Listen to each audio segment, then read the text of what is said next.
How are we looking today? We're looking very small here. Let's improve that. And why not? Let's get some light as well. There we go. Put that ever closer. Ah, look at that. Look at that shine.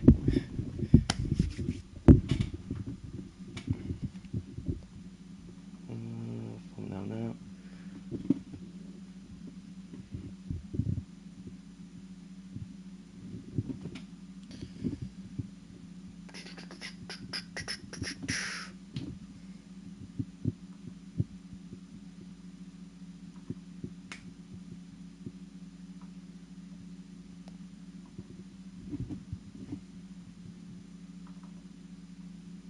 Oh, what? Are you telling me? Don't do this. Oh, come on. Oh, I know what's wrong with this.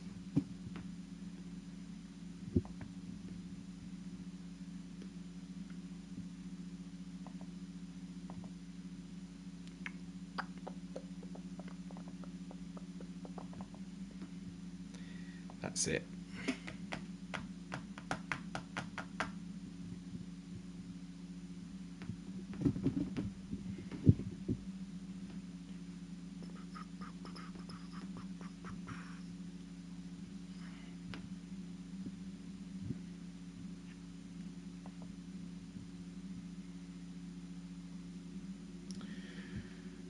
Okay, then description, and then I'm ready.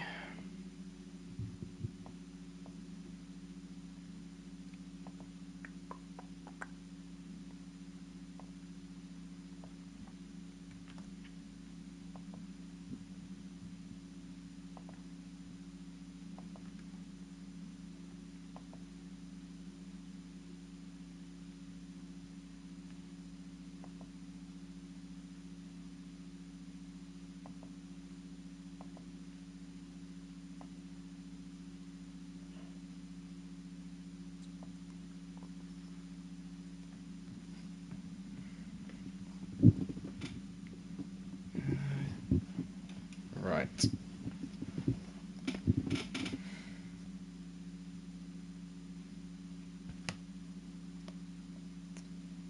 Being based on a slow start, lesson learned, don't stream on a Sunday again.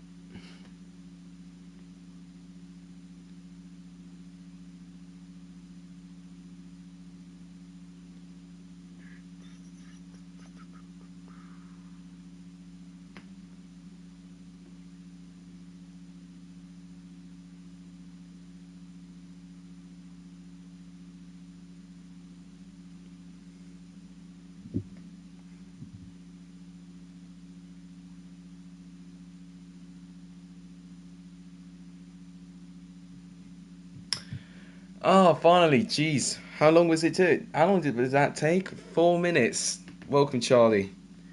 Welcome to the stream. Right, hang on a minute. I'm just trying to share.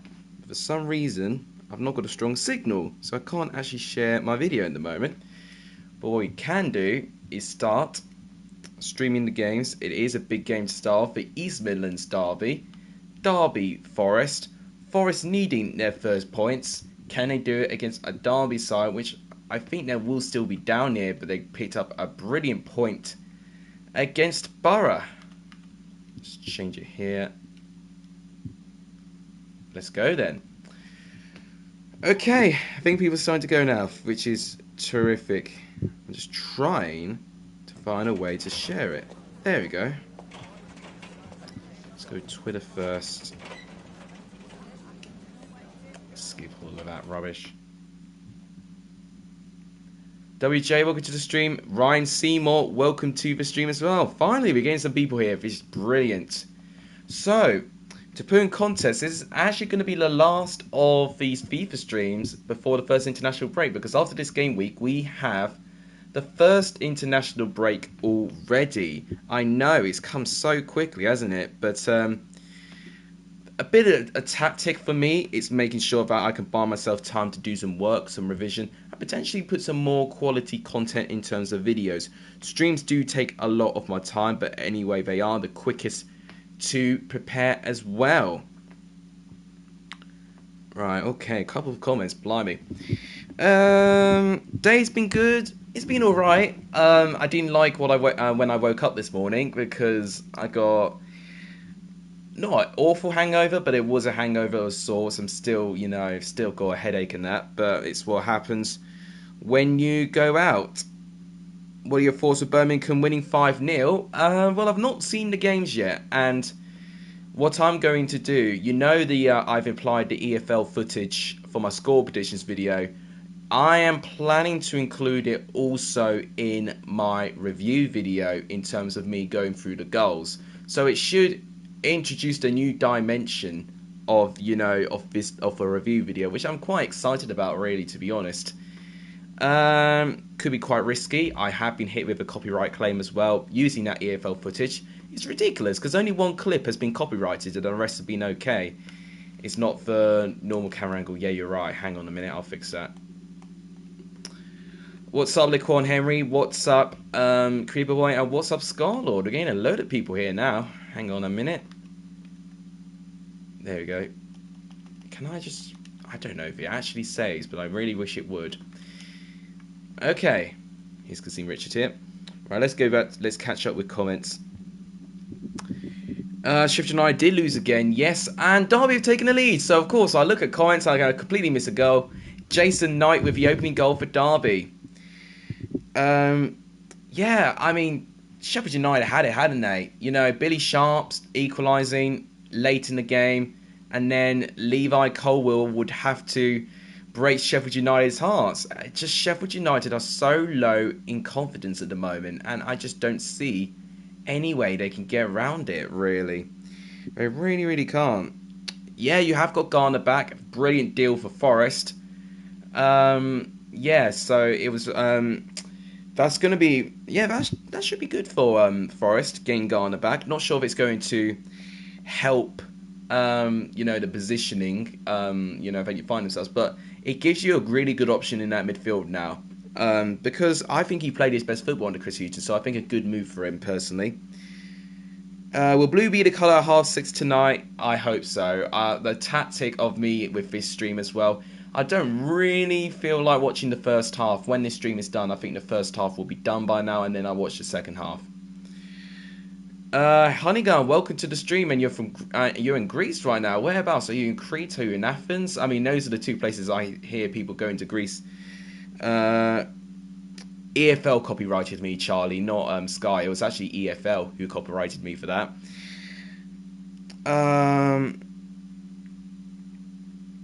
Scarlord, honestly, you have your own right to do what you like. And all I can do is step out of my way and make sure everyone's alright, For what I learnt in terms of what I had to do last night, I am a man that makes sure that everyone's safe. And there had been a couple of times last night where I've had to step out of my way and to try and save some people. Not in a way that they're getting hurt, but in a way that they are actually safely home. So, yeah, it's really, it doesn't affect me at all. It shouldn't, you don't need to think that way at all. It's completely natural to have concerns at times. Not everyone's going to live a smooth sailing life. You are in... Where are you? Kos. Oh, yeah, I've heard about it, yeah. Abdu Hururi's Lekon Harry says Forrest again him. I've heard the name. I don't know too much about him, but I will certainly research it if I look at the transfer show. Is Aidan Flint top goal scorer? Now, he did score twice, didn't he, against Millwall yesterday. So that's 4 goals. He might be, actually. He actually might be top goal scorer.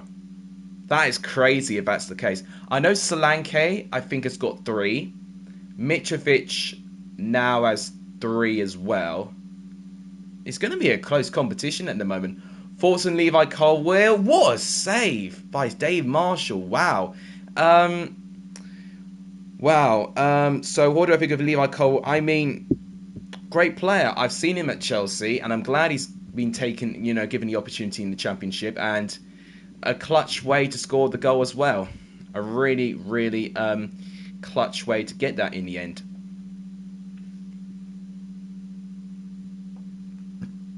What video was copyrighted? The last one, my score predictions. You know, the one when I included all the game footage. It's not a strike. It's a claim, and because of that, nothing happens to my channel. The only thing I can't do though, I can't put ads. But the problem is, well, the thing is, I can't put proper ads on my stuff anyway at the moment. But it's ridiculous, really. It's literally only 2 small clips, and I don't know. Yeah, it's literally ridiculous. Referee was bad in the Swansea game. They should have had a red card. I'm just trying to think of what challenge you were on about. There were a couple, I would say. Oh, we've got a penalty here. Finley, welcome to the stream. My goodness me, was it round 4? Yeah, the recent one, round 4, my last video. Huddersfield looking to sign Lewis Ferguson if Lewis O'Brien goes to Leeds. I did hear about that. That's Lewis Ferguson from Aberdeen, isn't it? Yeah, it'll be... Oh my god! Did he just miss that? What an awful penalty, I'm sorry. But that's a disgraceful penalty. Yeah, Preston with their first win. It's you know what? I did say that they needed to turn the tide around. I thought they were going to do it personally against Huddersfield. But it looks like we had to wait one more game week. I think now they won against Peterborough. It wasn't convincing. I think Preston will still be down there in danger of going down. But now they've given themselves 3 points. They can now just try and build the rest of their season now. You don't want O'Brien, you want Josh Brownhill from Burnley. I think O'Brien will be a good signing if you do get him, but Josh Brownhill, understandably, he has played... I don't think Burnley will be able to keep him as well. You know, if you get a good deal for him, they'll find it difficult to resist it, I guess.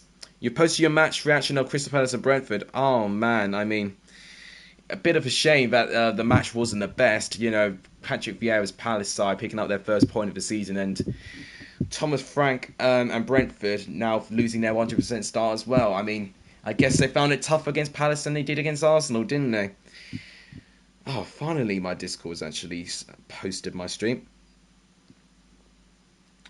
So yeah, if you're wondering what I did last night, we had 14 shots to 7. Yeah, but I think the thing is, it's down to being very clinical, isn't it? And if you're not clinical with your chances, unfortunately, it will happen. His style reminds me of Phillips. Loves to get involved with a load of slide tackles.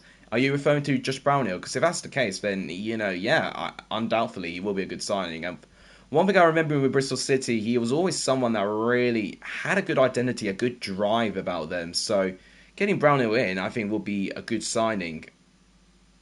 Mr. Football, welcome to the stream.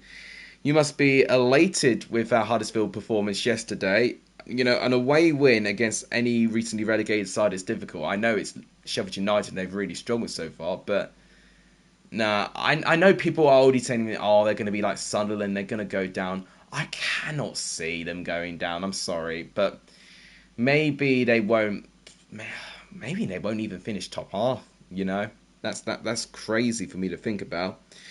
But they are really lacking goals in their team. They really are, and that's a big concern for me. So does O'Brien. He's a hard man. Yeah, Lewis O'Brien. I remember one game he played. It might have been against West Brom, actually, or it was a game last year that was live. I can't remember what it was. It actually may have been Brentford. Actually, when Huddersfield lost against Brentford. Despite that, they took the lead, and Lewis O'Brien was the one in charge of that midfield, and he was absolutely brilliant in that area. Marshall punches it out. Oh my god, in the 87th minute, Lewis Graben has just equalised for Nottingham Forest. Everyone's going crazy. Oh my god, is that supposed to be Chris Hughton? Oh my god. But wow, look at this. 87th minute. Forest have been nothing in this game. They've offered nothing. Mighton with a dink. Marshall doesn't clear. Graben smashes it in. the own defender, Yates, nearly actually blocks it from going in. That's 1-1, 87th minute. Darren Watch Games, welcome to the stream. You were at Coventry and Ready game yesterday. Oh, mate. I mean, I couldn't imagine the noise level when Matt Godden scored that 98th minute goal, but I could imagine it. It must have been an insane atmosphere. I mean, I wouldn't blame you if you lost your voice, if you were screaming so much. I mean, to be honest, because Reading, obviously they took the lead, didn't they? And then you came back in the second half. And we've seen it before with Coventry dominating the game and not taking their chances. We thought, could this be like another Barnsley? Dominate the game and not take chances and not get 3 points out of it. But boy, was I wrong.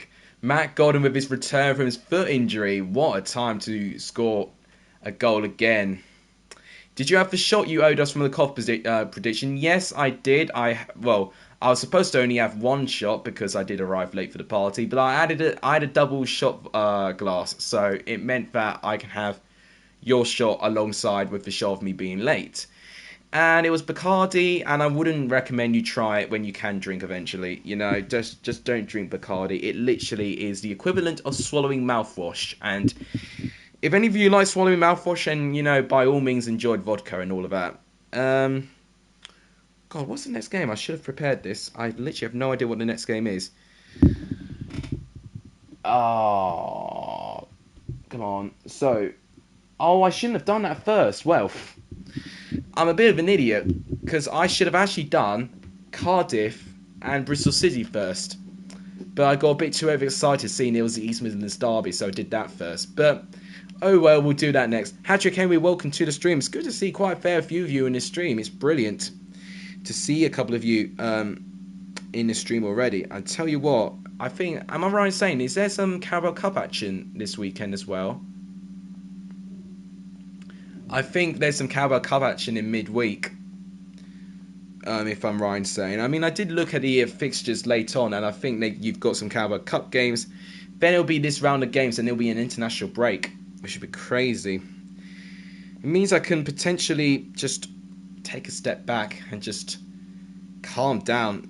I mean, not have a break, really. I'm not really feeling like I'm probably going to need a break yet. At one time, I probably will need it this year.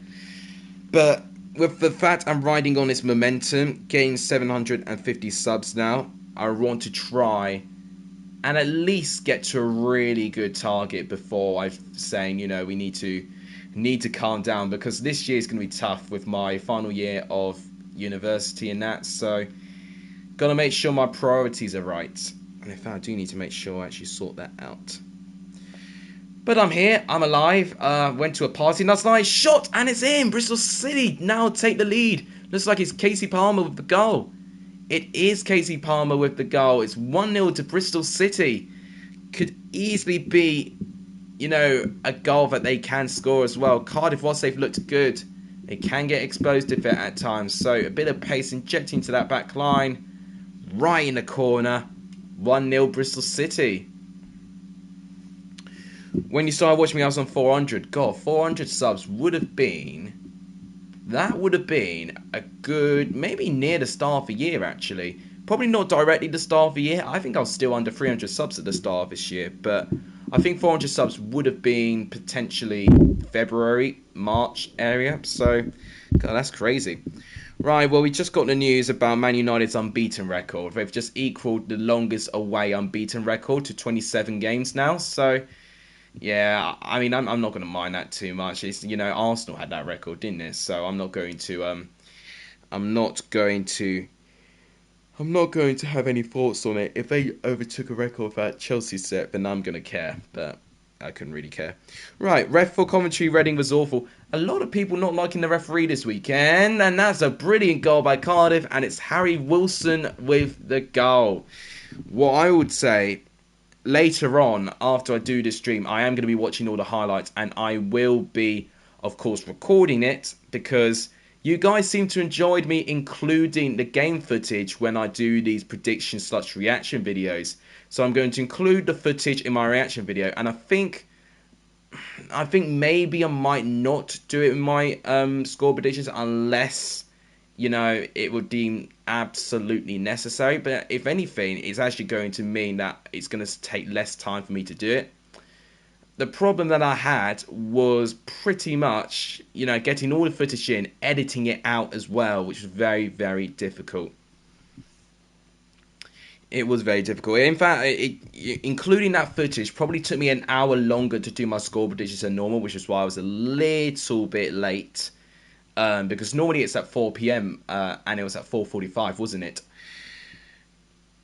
What happened on Friday? EFL for worst refs ever. I mean, I can't really, debate that, because there have been some really dire decisions at times.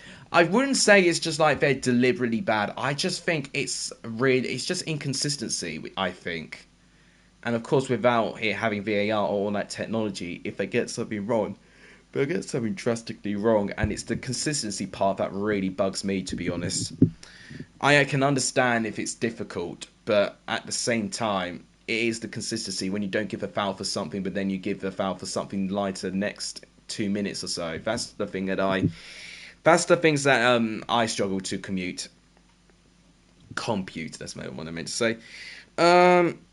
It's good to see you discussing your starting 11s for the Huddersfield squad. Swansea definitely bribed the ref. What do you mean there was no controversial decisions? I mean, I need to look back. Pretty much at all the games, really. And I'll make the decision with that. I mean, I got to be fair. I actually didn't watch... I watched the second half, I think, of Bristol City and Swansea. I was occupied with something. For what I saw in the live game... what was the other one we had? I can't remember. What was the next one we did? I literally can't remember. Oh my god, I've been through so much in the last 12 hours. I've completely forgotten what I've been streaming, what games I've been looking at. Oh, it's terrible. This is why you don't party much.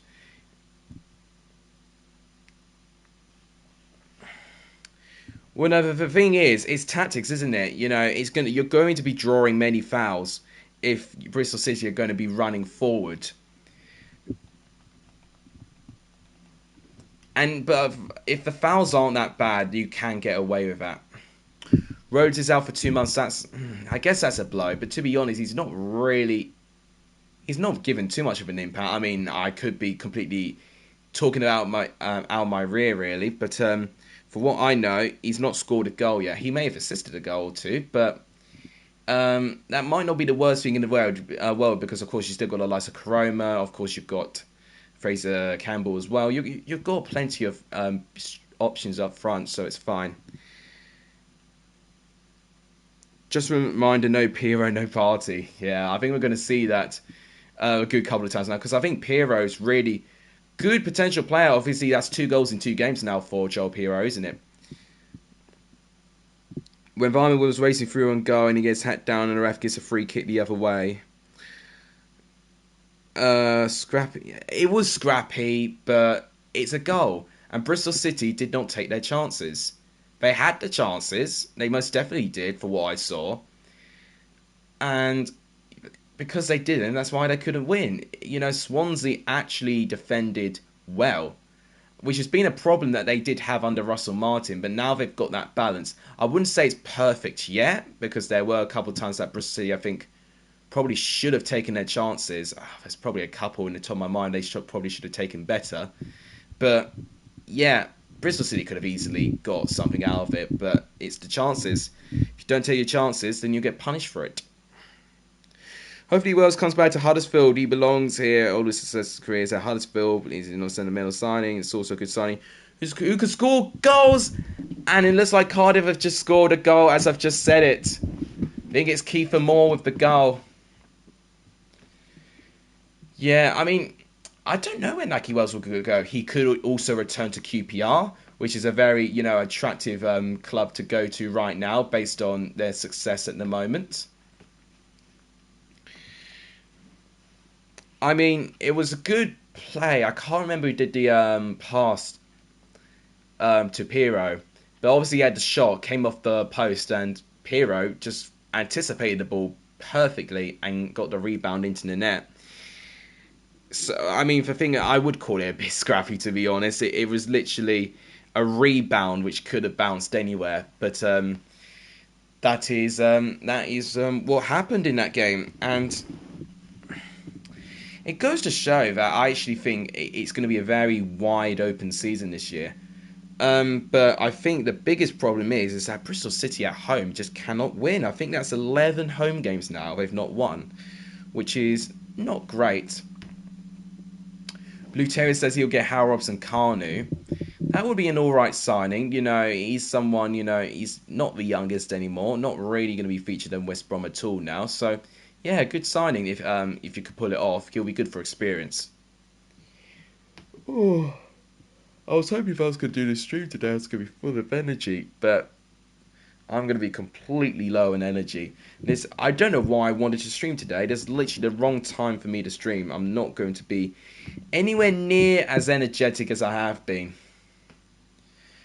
Thanks to the 8 of you watching, by the way. 10 likes already. Thank you guys so much. Let's try and push to 15. And it's a third for Cardiff. It's another 3-1 win. And I think, if I'm right in saying... Oh, who was it who scored? I couldn't quite see who scored it. It's a brilliant... Oh, it's a good save. It goes straight. It goes straight back to Will Volks and he scores the goal. 3-1, and just as he gets subbed off too. What a brilliant last touch to have. We didn't deserve to win now. 27 shots from Huddersfield in that game. Everywhere we go, Naki's scoring goals. Yeah. I tell you what, I think Huddersfield winning that way against Sheffield United, for what I knew and for what stats I saw, we were really, you know, they were really actually holding on a bit. Oh, you're referring back to when Bristol City beat Huddersfield, and yeah, it's good to see. It's good to see both of you laugh it off. Excuse me, but yeah, Huddersfield with our away win, you know, that's a huge away win for the Terriers. But I think I already know what my goal. I think I know my goal for weekend already. I know what my result for weekend's going to be by absolute default. Player of the weekend, I think I know who I'm going to pick for that as well. The only thing I need to do now is prediction of the weekend. So that's going to take me a little bit more research. And that is the full-time whistle. Yeah, this was Bristol City's goal. Look at that. It was a brilliant start, but they just completely lost the plot.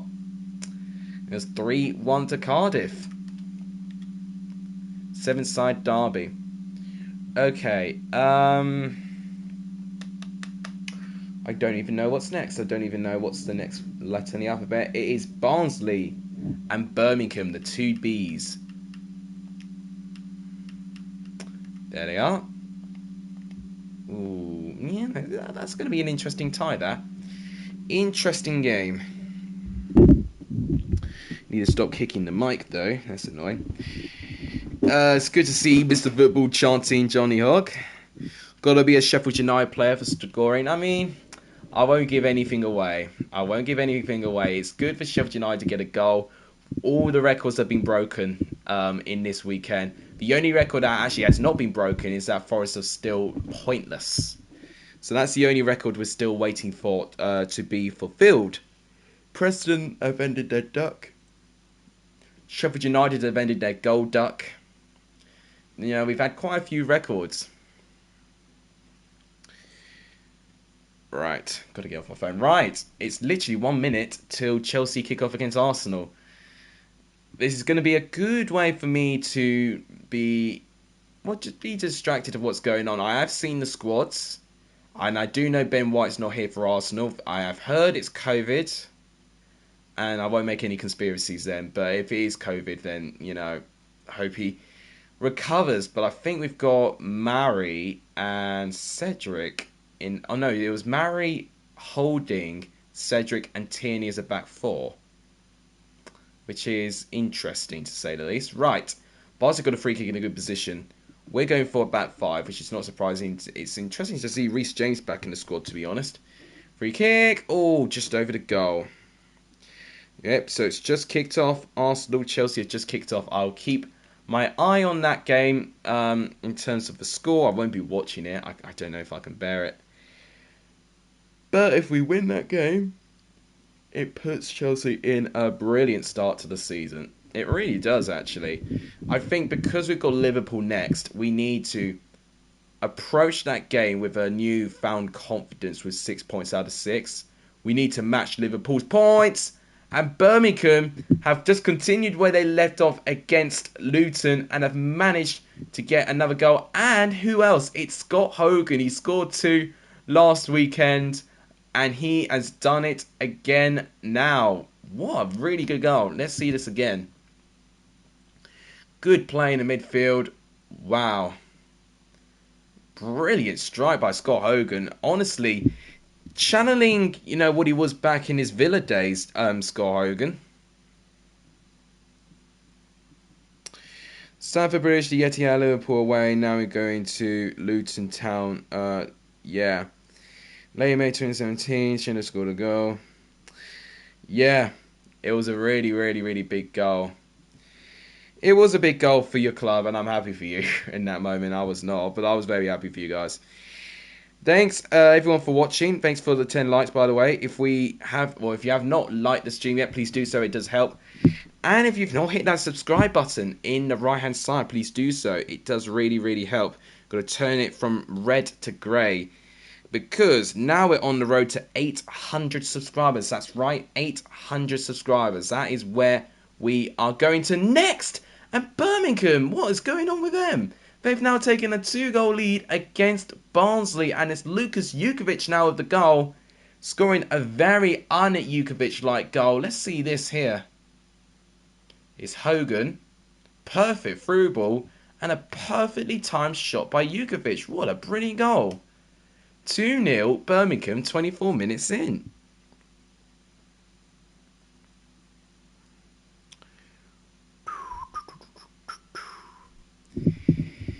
Yeah, I'm just really trying to be energized, guys, but it's not going to be very easy for me this time. Jeez. I mean, I won't tell you what I drank last night, but I'll tell you this. It was really, really intense.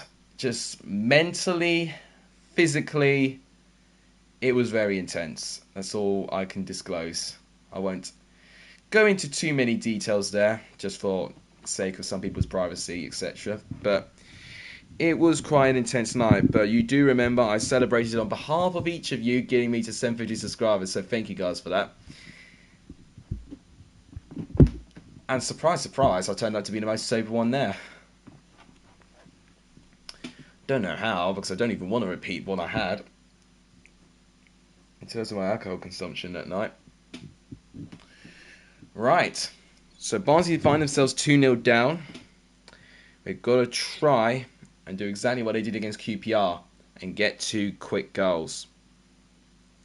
That was a brilliant result though. QPR 2, Barnsley 2. That's a really classy result that.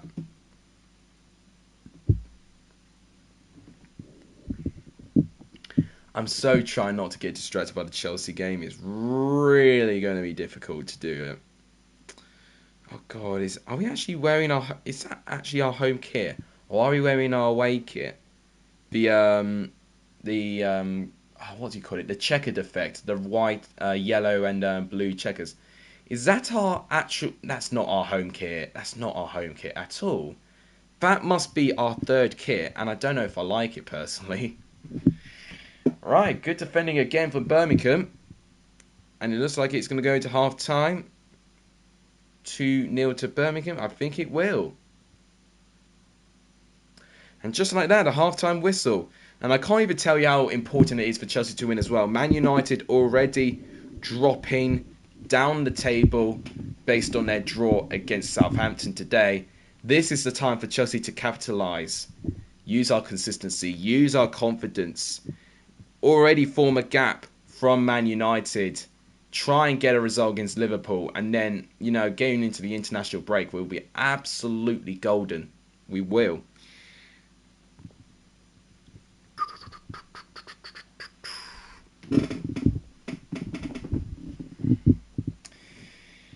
Oh, man. I can only say sorry, guys. There's not many of you watching. It's probably because I'm not really deep in conversation, not fond of energy. What a save. What a save by Neil Etheridge there. You'll win against Liverpool. I'm more nervous about Liverpool than Arsenal, and that's weird for me to say that because we tend to do better against Liverpool against Arsenal. But right now, because Liverpool do have a very strong squad, I know. Well, I know they have Firmino, but they've got Salah, they've got Mane, they've got Sheetmas from their left back. They've got so many players. You know, I know we've got big Rom, but at the same time, you know, if Rom doesn't turn up against Arsenal, then who is he going to turn up against, to be honest? So, that will be a problem. I mean, the Arsenal game for me is going to be very, very telling if the Chelsea players can fix their mentality and maintain the pressure. That's really going to be a really deciding factor for me. I mean, at the moment, we need to win. You know, Spurs currently 6 points out of 6, Brighton 6 points out of 6, and so is Liverpool. We need to be up there.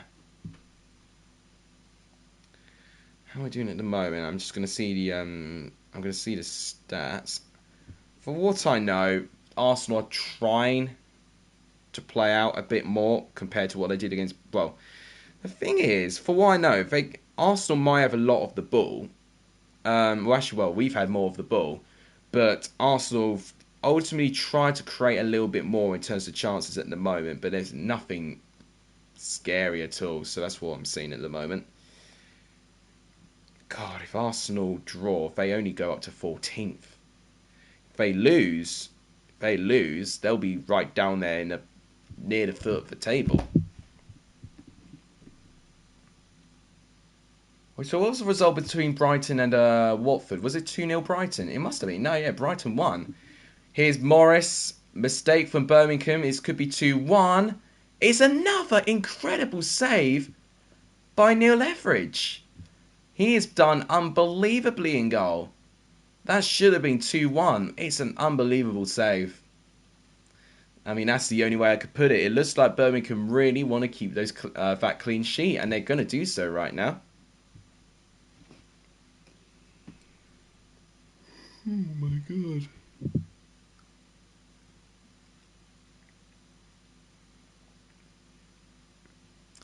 Corner comes in, and it's defended. I've only just looked at the Championship table now, and it's just, there are some teams in the position that, for me, just do not make sense. You know, Huddersfield being 10th makes no sense to me. Birmingham in a top 6 race makes no sense to me. Coventry up to 4th makes no sense to me as well. I mean, that's quite amazing right now. Not surprising we're going to see West Brom and Fulham up there. Probably should have anticipated this, to be honest. Blackpool and Sheffield United are the only 2 other teams in the bottom 3 with Nottingham Forest. In fact, we've only got 4 teams at the moment who are still looking for their first win. Forest, Sheffield United, Blackpool and Millwall. They're the only 4 teams we've got to wait for now. Jeremy Bella, I think he's on. And it's 3. It is 3 for Birmingham. That's quite amazing. I mean, if they actually get this exact result against Barnsley, that'll be an aggregate score of 8-0 in their last 2 games. I mean, you do not ever see that for Birmingham. What a through ball that is by Jukovic. And Jeremy Bella doing exactly what he needs to do. Derby starting well, and I think... Hang on, what was that comment? Derby starting well, and I think we might have overhyped Luton. I do fear I've overhyped Luton a little bit. I mean, for what I've heard, their defence was shambolic.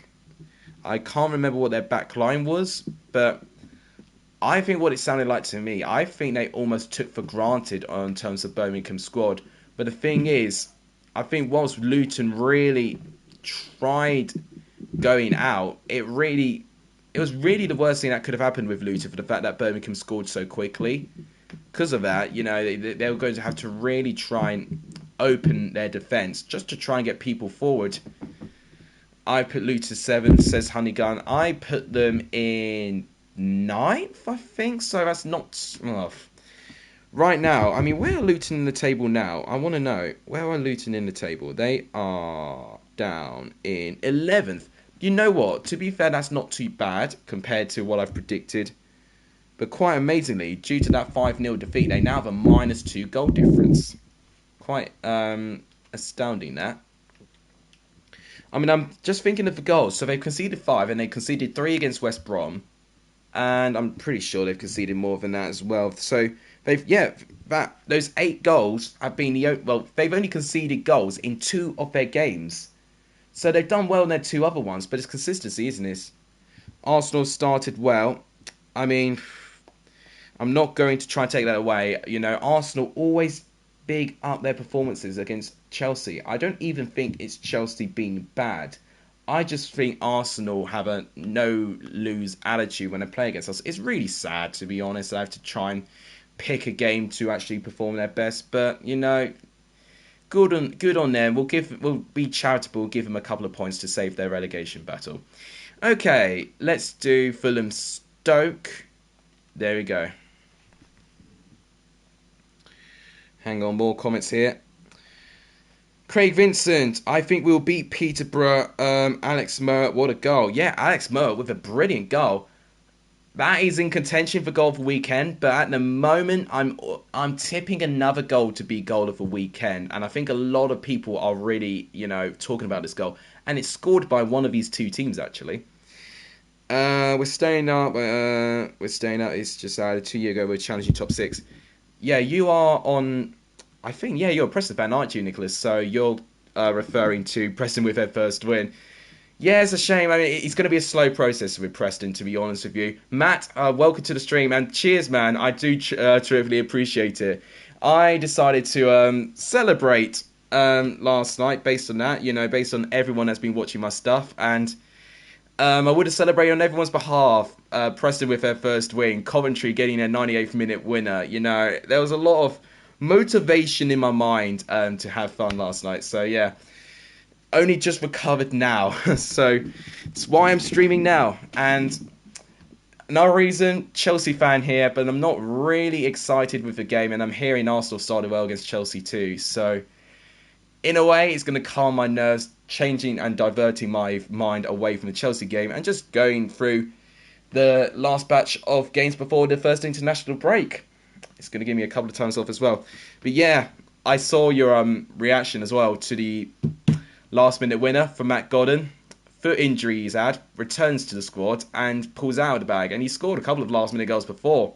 But that one must feel so special. And we were just talking about it recently, about teams potentially in a false position. But we were not even talking about Coventry. They're up in 4th place. They're in the top 6. What a good save. They are in the top 6 pack at the moment. 3 wins in your opening 4 games. It's really quite respectable for Coventry, and with all things considered. I remember last year they did start a little bit slow. I think they only picked up, I think there was only 1 win in their opening 3, actually, which was Queen's Park Rangers, for what I know. So I think it's refreshing. And actually, God, what is that? What is that offside trap there? That's the worst offside trap I've ever seen, ever. Header! And how on earth has he missed that? Lamina should do better there. I'm sorry, he should. Yeah, I completely agree. It was sensational. I could get used to these late goals. Honestly, it's like the best sort of goal that you can get when you get a last-minute goal. 98th minutes as well.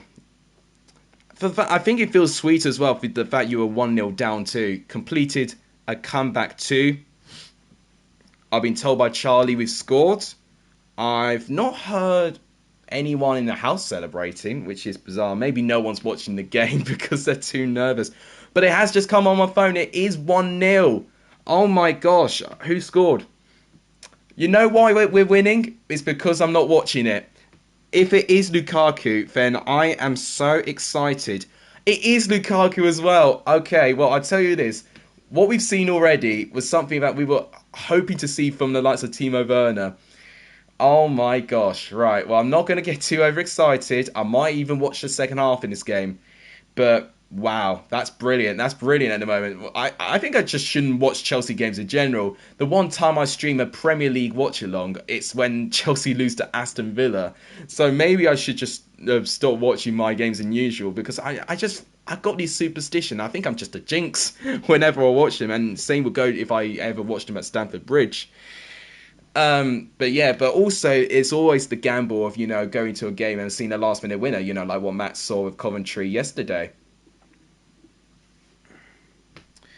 Did you see the Irish guy to pick Hull to finish second? Yes, I did see, and I know he likes to pick his gambles for promotion and all of that. And sometimes it's actually a really good idea to pick, one team to completely surprise you. But someone like Hull, I don't. If you saw the potential in it, then maybe you can try and back them to have a better season than expected. But why Hull? I couldn't even. I couldn't even remember. Well, I can't even think of his thought process. Yeah, I was very. Yeah, I know you're winding me up, Honeygun, because you're a Man United fan, and I wasn't having it. I wasn't having the banter there because we were. Honestly, it was such. It was the worst time for me to see us lose a game because it was literally the last preparation we were going to have before the Champions League final. What a save by Davies and goal! Brilliant. Brentford are still in Champions League contention. Yeah, they're not too far away, aren't they? I think they're in 7th place now. 4 points in 6 games is not a bad start. I think Brentford would have taken that so far. Definitely doing the best out of the 3 newly promoted teams at the moment. In fact, Brentford are still yet to lose a game, which is absolutely amazing as well for the fact that they've stayed, really, really tough to beat as well. I mean, they do have a better run-in or better start to the season in terms of their run of games as of the newly promoted sides, but they're making their games count, which I think is really, really key for them. But it's going to be interested. It's going to be interesting to see how they deal with, I guess, the tougher teams. You could have argued Arsenal should have been a better tough team, but Brentford made light work on it, really, and clearly Chelsea are now starting where they've left off as well. Right, well, for what I've learned, I'm not going to watch the Chelsea game if it's going to stay that way. If it's 2-0, I might hesitate and I might actually watch it. I can never back my team to win if I watch it face to face. It's a really bad superstition I have, but I can't help it. I really can't. Mate, so this week on the channel, what have I got planned? Well, of course, got this stream on the Sunday here. Oh, that was not a bad effort right there. That may have been Tice Campbell actually with that. That's a really good effort there. So, this week on the channel, obviously Monday, as per usual, will be my review video. And you may see some EFL footage as well. Tuesday, I think, will be the transfer show. Now, the transfer show is, the transfer window in general is coming close to an end. I think it closes, correct me if I'm wrong, I think it closes on the 31st of August, a day before my birthday as well. Which is quite fitting, to be honest. I mean, what I could do is that maybe... should I make a video on my birthday? Should I? That's the thing. Because my family are going to want to see me, aren't they? It's going to be interesting. Well, it's not my birthday this week, but it's going to be next week, isn't it? 22nd of August. So, yeah, next week. That'll be interesting. Yeah, so Tuesday likely will be a transfer show video. Then Wednesday, definitely it'll be a different video. Whether it's going to be a calculation table, whether it's going to be me grading the away kits, which I have been requested to do. Thursday, we've now changed that, of course, that's going to be the Gaffer talk and potentially the Fantasy Premier League talk as well. I'm probably going to include that now in my video as well because I didn't talk about it last time, I completely forgot to change it. But the problem is on a Thursday, it's one of my shifts and it's one of my longest shifts as well. So that's why I had to literally do a quick video. But hopefully what I'm aiming to do this week is to fix my sleep schedule. So what I'm planning to do is to get all the thumbnails, all the editing, all the graphics for the review video done before I go to bed. And hopefully I'll still go into bed for a good time. And then once my sleep schedule's recovered, it means there'll be less stress, less grey hairs right there before I get your videos out. That's the plan. Watch AFTV live stream so I don't jinx it. Well, I'm probably not going to still see it. Oh, I don't know if I want to see the AFTV thing either. Day in the life of Alex on your birthday. Yeah, I mean, that would be a good video. Oh, God. I mean, I was going to say another time, but it's really going to be difficult. Oh, good defending there. One thing I'll say, I think 1,000 subs is really going to be the time where I can really offer a lot to you guys. But I can't stress this enough for how much I do really, really want it. And it's not in a way that I'm trying to be selfish here, but this could be, not my final year doing this, but it really, depending what I do with my university, it's really going to be interesting how I come about it. Especially if I decide to do a master's and I don't do it locally. It would mean I spend an entire year living in another place in the UK, potentially, which is going to be interesting as well. And it's literally going to be the only time I could probably actually live a life, to be honest.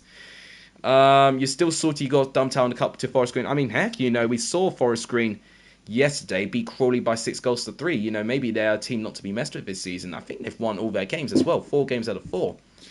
The only team so far in League 2, maybe except Northampton Town, who've got 100% start so far. Right, that's a full-time whistle, 0-0 between Fulham and Stoke.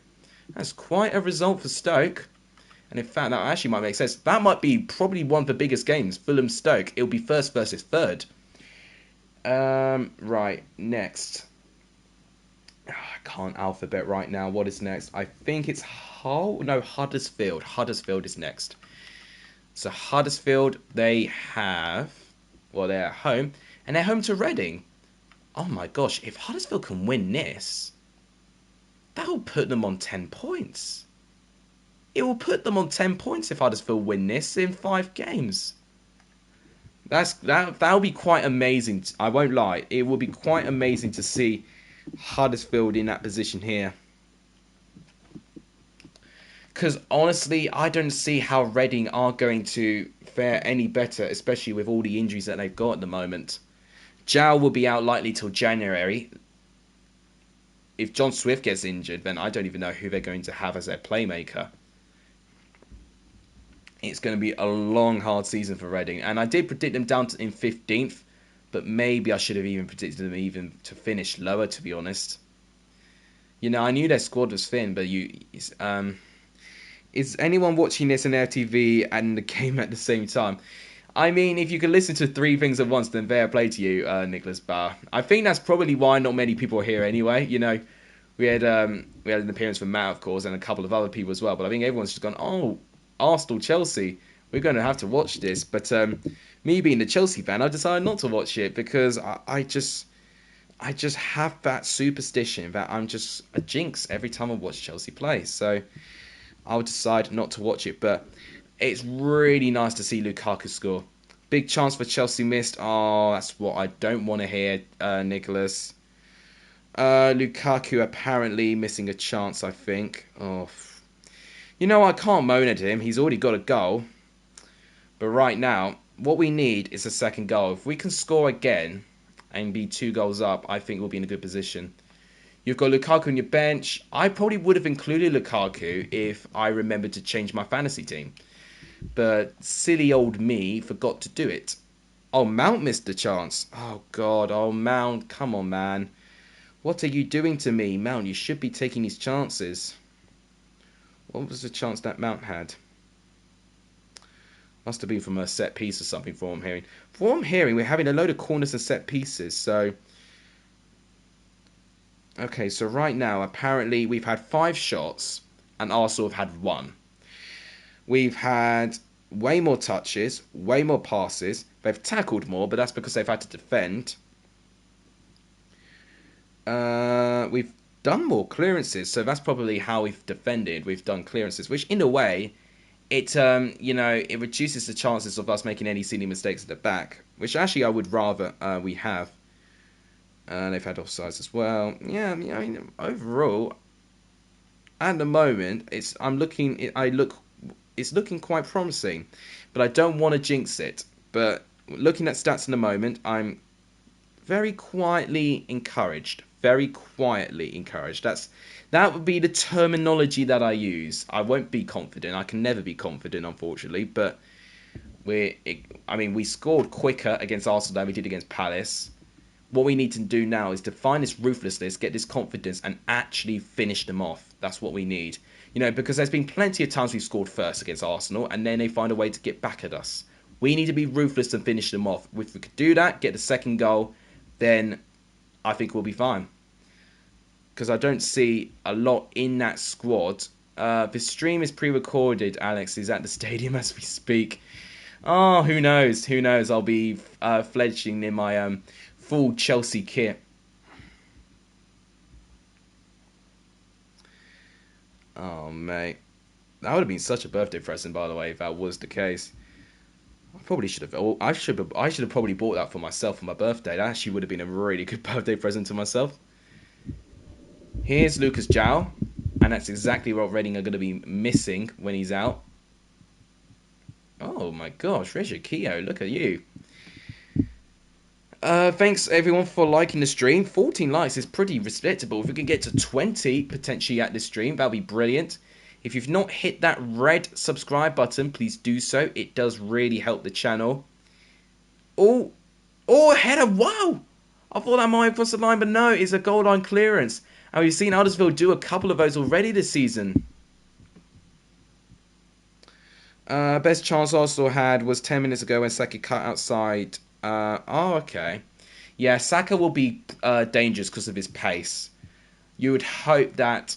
Who's going to be in that position? Oh, he's going to be against Alonso, isn't he? Yeah, Alonso against Saka. That's going to be an interesting battle, that.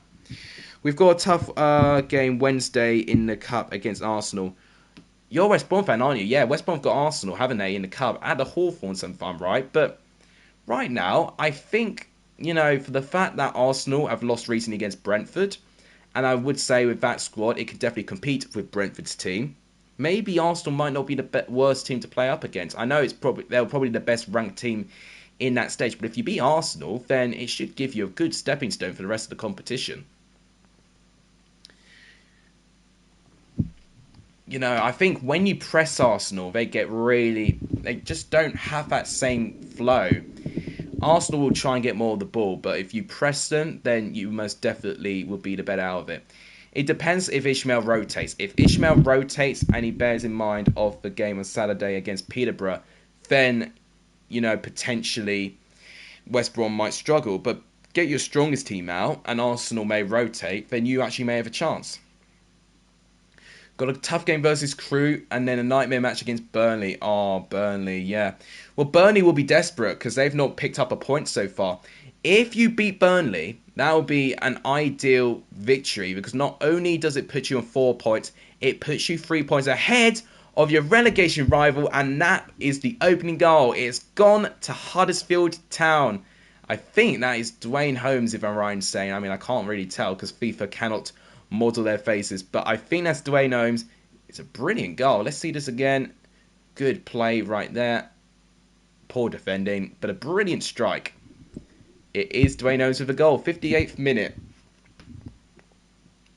Imagine if Huddersfield won 3 games in a row. That'd be incredible. Carlos Corberán could even be in intention of getting manager of the month in that case.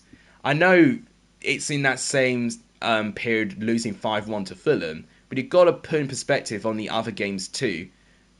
Potentially 3 wins, a draw, and then, against Derby with COVID being struck in your squad, and then, unfortunately, with that 5-1 defeat.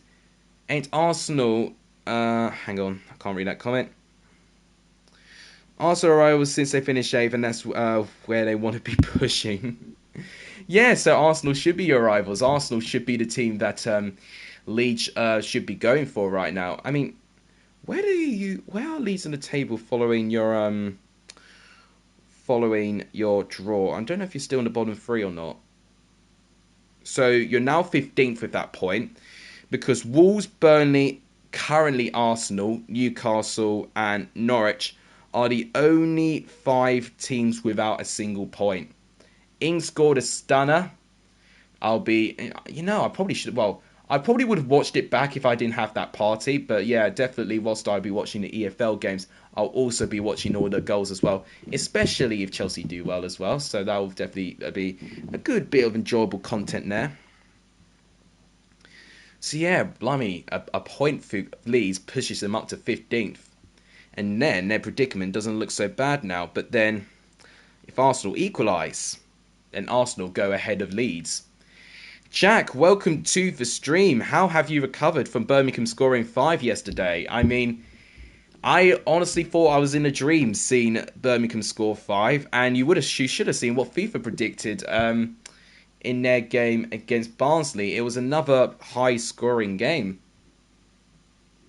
We've got Huddersfield beating Reading here, and if that happens, they would have not only got 3 wins in a row, but they would be on 10 points, pushing for top 6. Huddersfield Town pushing for top 6.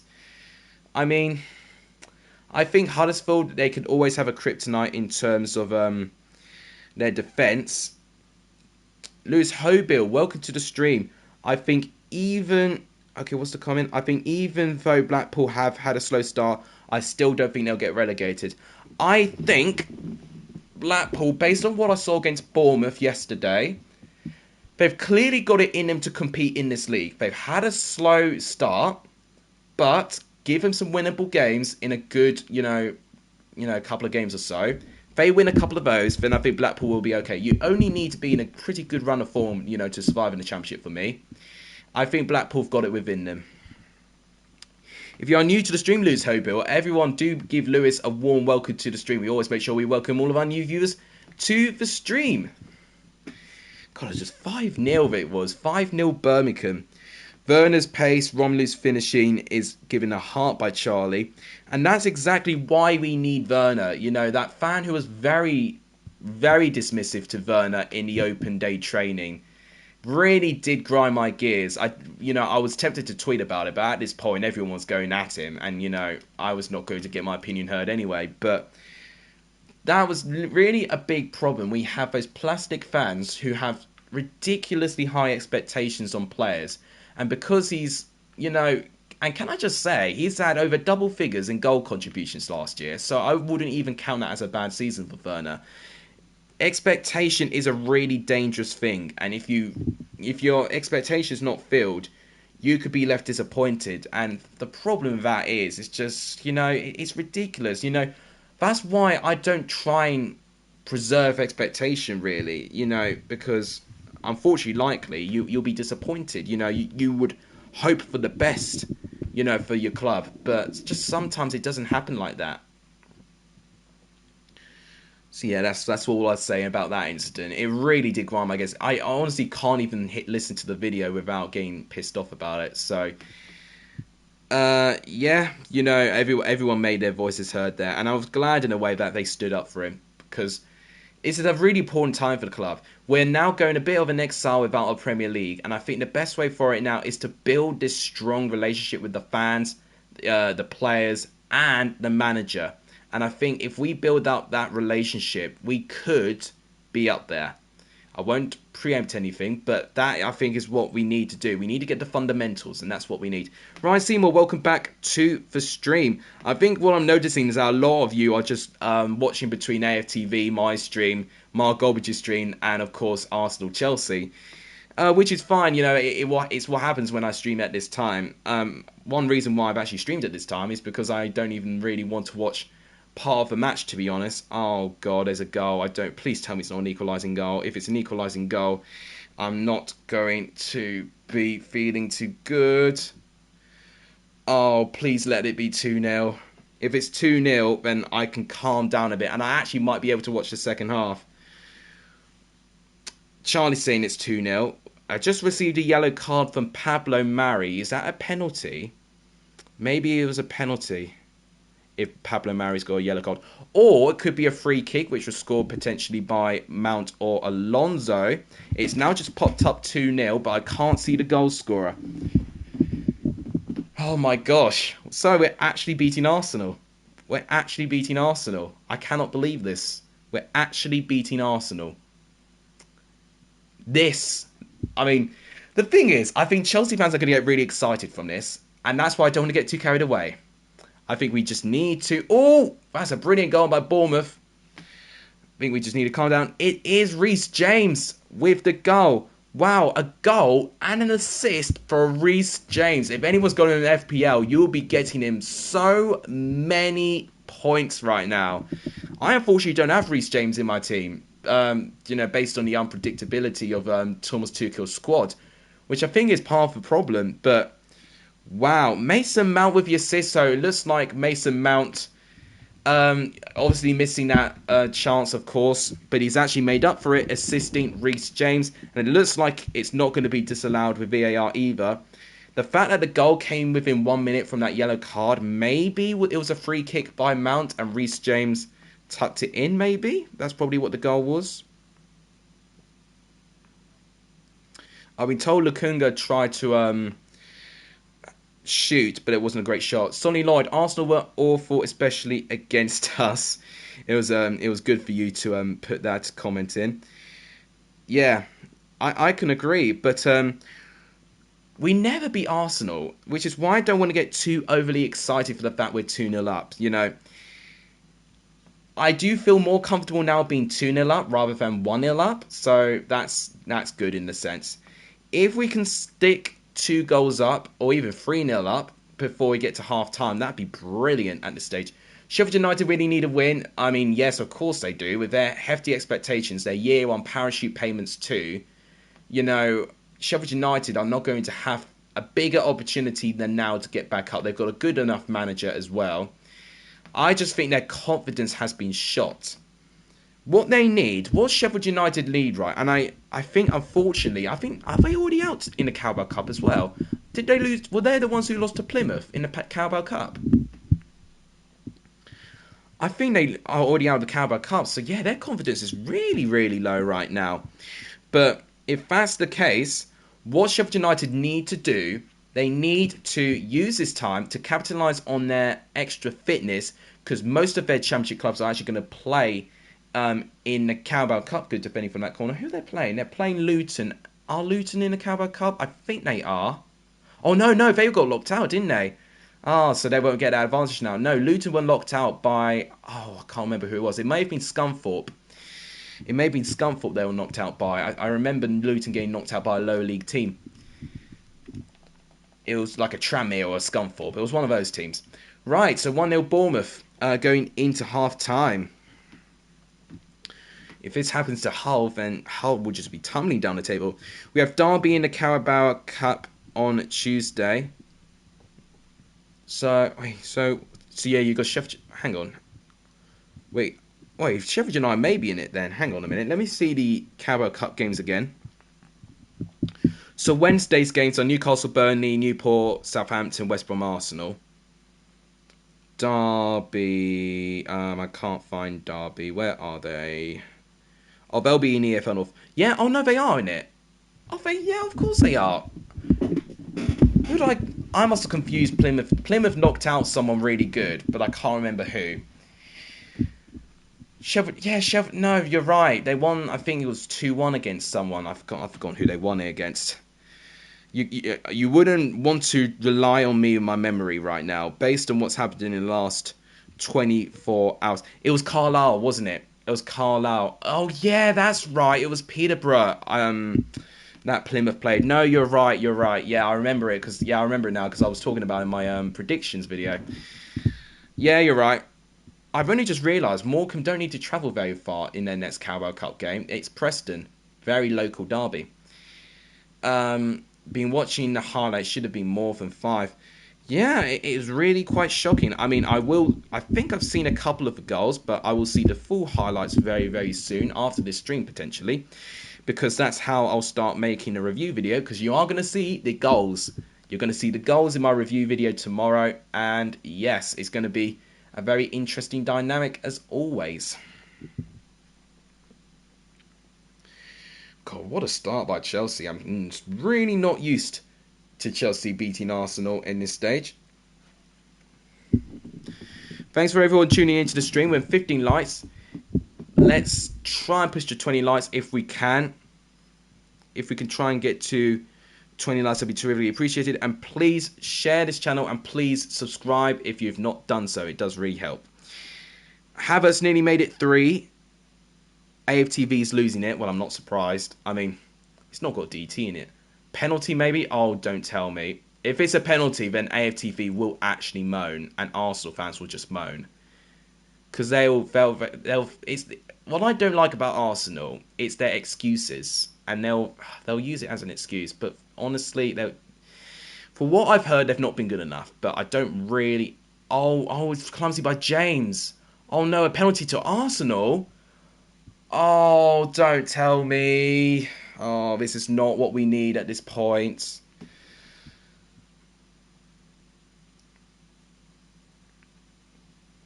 Did I watch the Sheffield United game? I've seen bits of it. I've seen Levi Colwell's goal. I don't think I've seen the other ones, though. Mate. A penalty now would really not be ideal. Because we're in the driving seat. It's literally 41st minute. No penalty. Ooh, we might go away with that. Just a corner. Might go away with that. That's the thing. And that is really what really pisses me off sometimes. It's just like, yeah, I know. It's just, they'll be raging. Because now if we win, they'll blame that on that penalty incident and they'll say it changes the game. But I'm sorry, but you know, the problem is, it's just like, I think we are still full of our young players. You know, Reece James still being young and a bit, you know, still learning his trade. You know, James needs to be careful there. Mate, gotta be careful. Gotta be careful. Just go to half time, 2-0 up, and that will be what we need. Solanke to Lerma. Oh, what a save. Good save, I think. No, it's not Ingram in goal. It's, yeah, oh no, it is Ingram. I stand corrected. They've actually changed it to Ingram in goal there. Oliver McBurney is a baller, edge of the box overhead kick, only just got saved. Yeah, and I've been told Huddersfield had a new goalkeeper as well in goal. It was Lee Nichols, which I think could just turn out to be the player that they needed. You know, just a goalkeeper that could do really, really well. You know, their defence may not be the most reliable, but to be honest, now they've got a good goalkeeper, then maybe Huddersfield could even climb up the table. Right, that's the full-time whistle. With Hull and Bournemouth, 0-1 is the final score. Next, I believe, is Luton, Sheffield United. Should be a good game. Let's go to Luton here. And we will have Sheffield United next. Because Sheffield United need to win somewhere. How many games left? So we've got Luton, Sheffield United. We've got Middlesbrough, Blackburn, Millwall, Blackpool. Then we've got Peterborough, West Brom. Then we have Preston, Swansea. And the final game is QPR, Coventry. So we are halfway through. Let's use the green kit for this one, I think. We're halfway through this. Dun, dun, dun, dun. Might have heard that at the club last night. Thanks to all of you watching. Another Gunner's Corner. Why are we getting all of these corners now? Why are we allowing Arsenal this pressure? We can't afford this pressure now. Come on, guys. Defend it. And if anything, if they're going to force many people forward, counter them. We've got the pace. We've got to do it. What we need is we need to survive, not concede a goal before half-time. Just drops behind Holding. Oh, so you're telling me that was an Arsenal corner, but Holding can't capitalise, right? Come on, guys. You've got to defend this corner. Holding booked after a push. Right, good. More defenders getting booked, it puts them in a dangerous area as well. The thing is, yellow cards can really tell a lot of the story. So that's both centre-backs now being booked. And it will mean that, you know, if they want to prevent getting sent off, they cannot really go for challenges. Did you see the news about Scott Parker yesterday? I did hear a couple of reports saying that he had a drink driving problem, which, yeah, not great really. And ultimately, well, I'm not going to blame Nat for Bournemouth not winning, but hopefully it doesn't really, disrupt the squad at all. Because Bournemouth have got a real talented squad, but they did throw a 2-goal lead away against Blackpool and probably were a little bit fortunate to hold on to the point.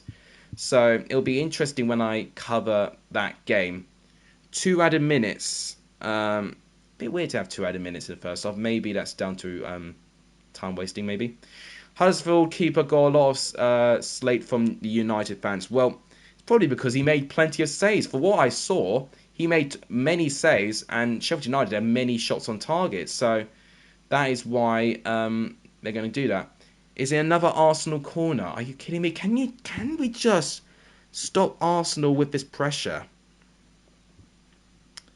The last thing I want is to concede a goal now just before half time. Just clear it, counter, and if anything, get the corner to our way. Get us a throw-in, get us a corner. That's all we need. That's all we need to do. Just get the ball out of play and far, far away from our goal. That's all I ask. It's literally the simplest thing.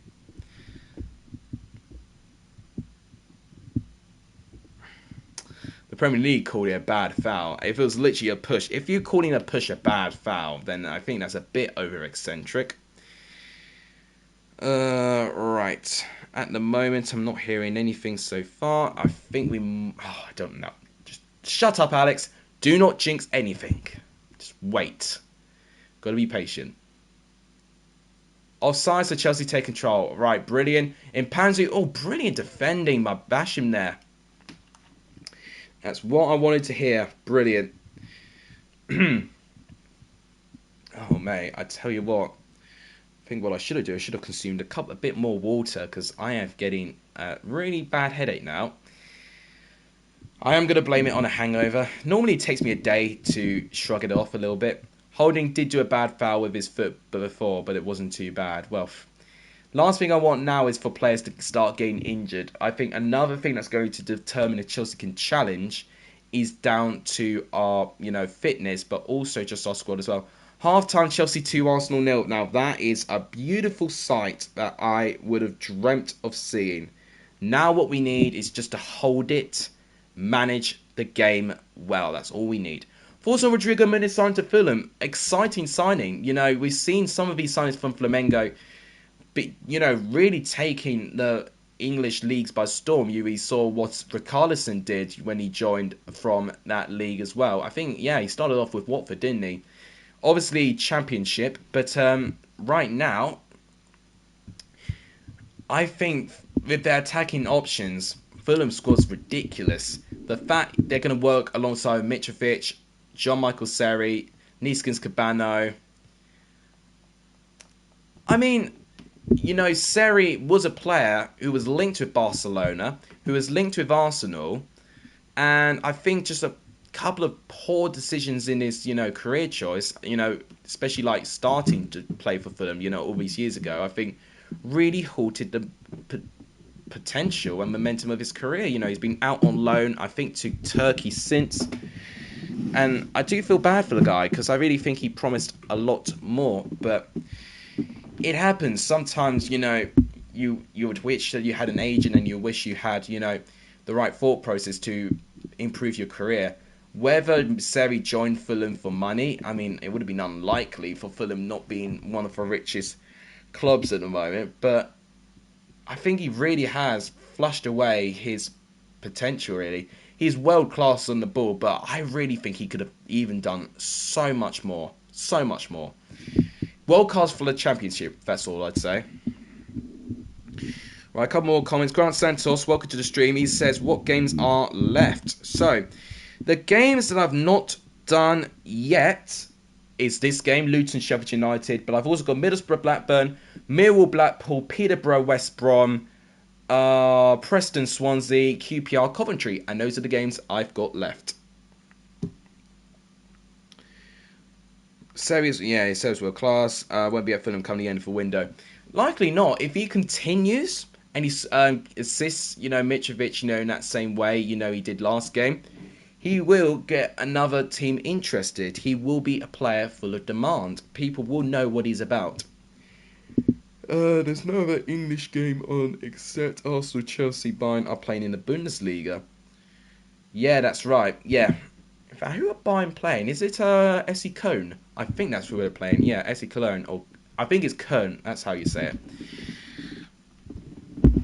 Should know how to say it because I've actually been to Köln myself, and it's actually a really, really nice place in Germany. Been there twice. Ages ago though. I've legit not been in Germany for nearly 10 years. Nearly 10 years. No problem, Grant. It's always a pleasure. I'll say this, guys. I can only say I'm really sorry for being not too energetic today. It's just my head is still so busy from what went on last night. My ears are still deaf as anything from the noise it endured last night. And overall, I'm just not going to be at my full energy today.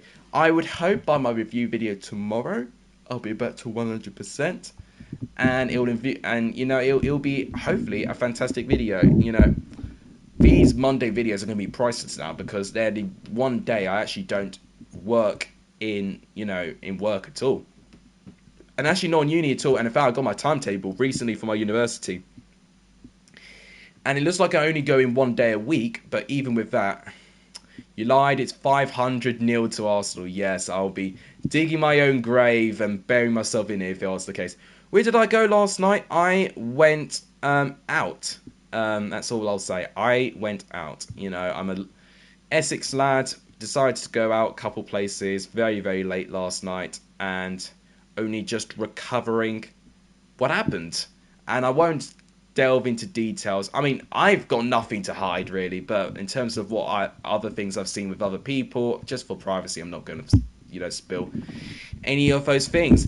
Am I going to do Carabao Cup Run 2 predictions video now? I probably won't do it in a separate video, Grant, but what I might do is if you are interested in my predictions, I will release them, but they won't count towards the predictions league. And I'm almost open to suggestion that if we do get 1,000 subs, we'll make an entirely different prediction league for other competitions like FA Cup, Carabao Cup, and Premier League.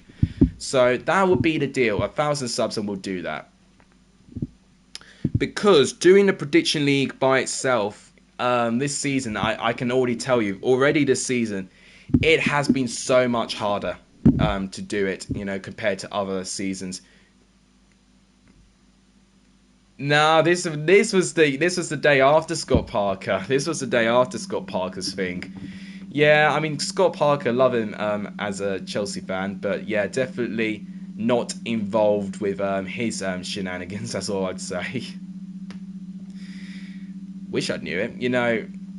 People go to me saying you must have met someone famous. Like, I can tell you this: I've only met one famous person ever, and that was comedian Richard Ayoade. That's literally the only person I've met, and literally almost by accident I've bumped into him as well. What's next? So we've got Luton, Sheffield United down. Next is Middlesbrough, and they have got Blackburn Rovers. So we've got to go back down to the Championship here. Both teams, I think, with a bit of an alright start. Both would be wanting to try and get a win to recover their form. Middlesbrough are now winless in 2, so Middlesbrough especially, I think, for me, need to try and step this up now. Thanks everyone watching. Thanks for liking the stream. We're 2 likes away from 20 likes. Thank you guys. Let's try and get to 20. Not be messing around with Scott Parker at all. I don't know what you're on about. You think that I'll be able to afford going round like his parties and stuff? You can have another idea. My typical idea of a party will be going to a Wetherspoons and just waiting till the pub closes. His idea of a party would probably be a little bit more glamorous than that. Of the 6 unbeaten teams right now in the Championship, who will lose first? So that's Fulham, West Brom, Cardiff. I think they're still unbeaten. In fact, I need to look at the table. I'll look at the table myself. We've got. Oh, I was going to say Coventry, but no, that's a lie. They lost to Barnsley, didn't they? Who are the other 6 unbeaten teams? Hang on, I should know them. So we've got Fulham, West Brom, Stoke. Yeah, Stoke are most definitely unbeaten. QPR? Yeah, QPR still unbeaten. Cardiff and Bournemouth. Yeah, they're the 6. Hang on, here's Barry Douglas with a free kick. Oh, what a goal! What a brilliant goal by Barry Douglas. Wow. Now, I don't get birthday beats anymore. You know, those were the silly things you did at school. You know, now that I just live alone. Well, to be fair, if I did actually invite people round, then maybe that might change. But no, I'll be well protected. I'll wear padded. I'll just wear padded socks or whatever, and just wrap them around my arms or whatever. I mean, I've been building up my strength in my arms, to be fair, with the amounts I've benched quite recently. Right, so, sorry, Grant. So your question: Fulham, West Brom, Stoke, QPR, Cardiff, Bournemouth. Who do I think will lose first? Well, so I'm looking at their next game. So Fulham have got Stoke, so one of them could potentially lose it unless they draw. West Brom have Peterborough. I think they'll be fine. QPR, they have got Coventry, which will be interesting. 4th versus 5th as well. That'll be a really good game. And Cardiff, they have... Bristol City. So who will lose first? I think it might be Stoke. I think Fulham will be too tough of a test, although I could be wrong. Yeah, Ross McCormack. Ross McCormack, is he in Aldershot, I think? I think that's the team he plays for, Aldershot Town. He has completely fallen down the ranks. He, of course, was Championship top goal scorer of Leeds. Championship top... I don't know if he was top goal scorer of Fulham, actually. I think he was close to top goal scorer of Fulham, but I don't think he was. And then, obviously, moved to Villa, and I think he only scored 1 goal for Villa. Obviously, halfway through his loan, he got loaned out to Forest. Couldn't really repeat his form. And then, since then, he's just been loaned out in Australia. And now, back in the UK, you know, he's down in the National League. Yes, and he's playing for Aldershot. It's a real shame, I think, you know, because I think he could have squeezed a couple more years left in the Championship. And it's just, I think the weight of expectation took it from him. Injuries as well didn't help as well. But he could have definitely had a couple of years left in him. Here's Travis. Brilliant defending right there.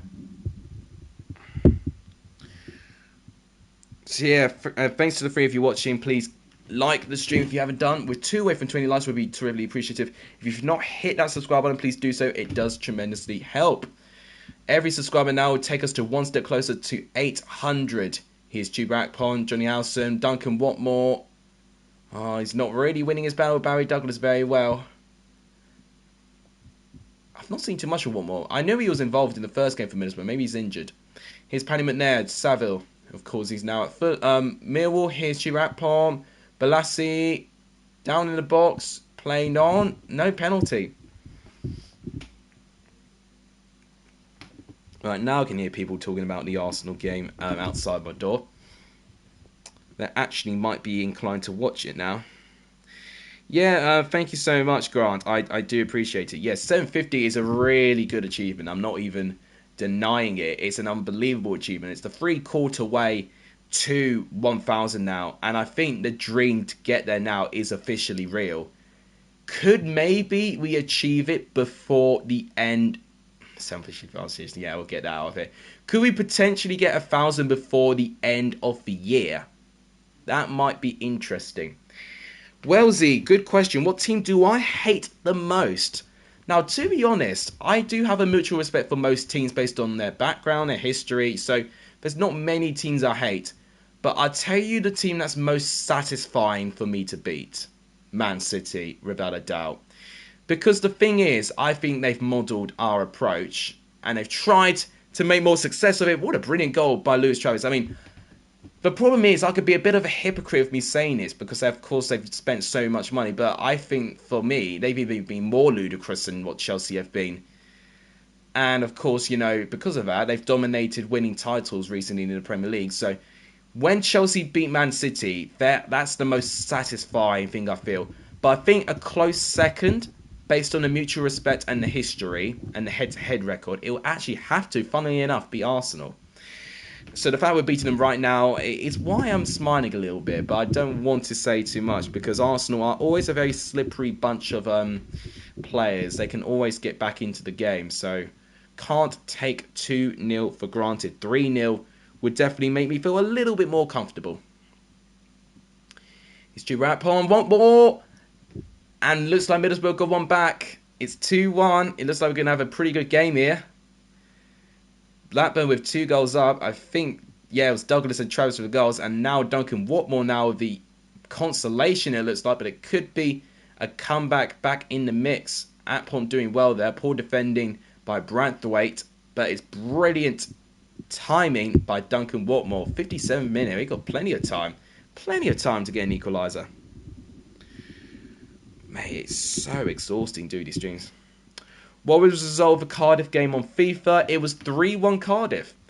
A very good result for Cardiff against Bristol City. They were 1-0 down to Casey Palmer, but goals from Wilson, Kiefer Moore, and I think it was Will Volks who got the goals for Cardiff. So yeah, 3-1 FIFA 21 predicted that. Brilliant result.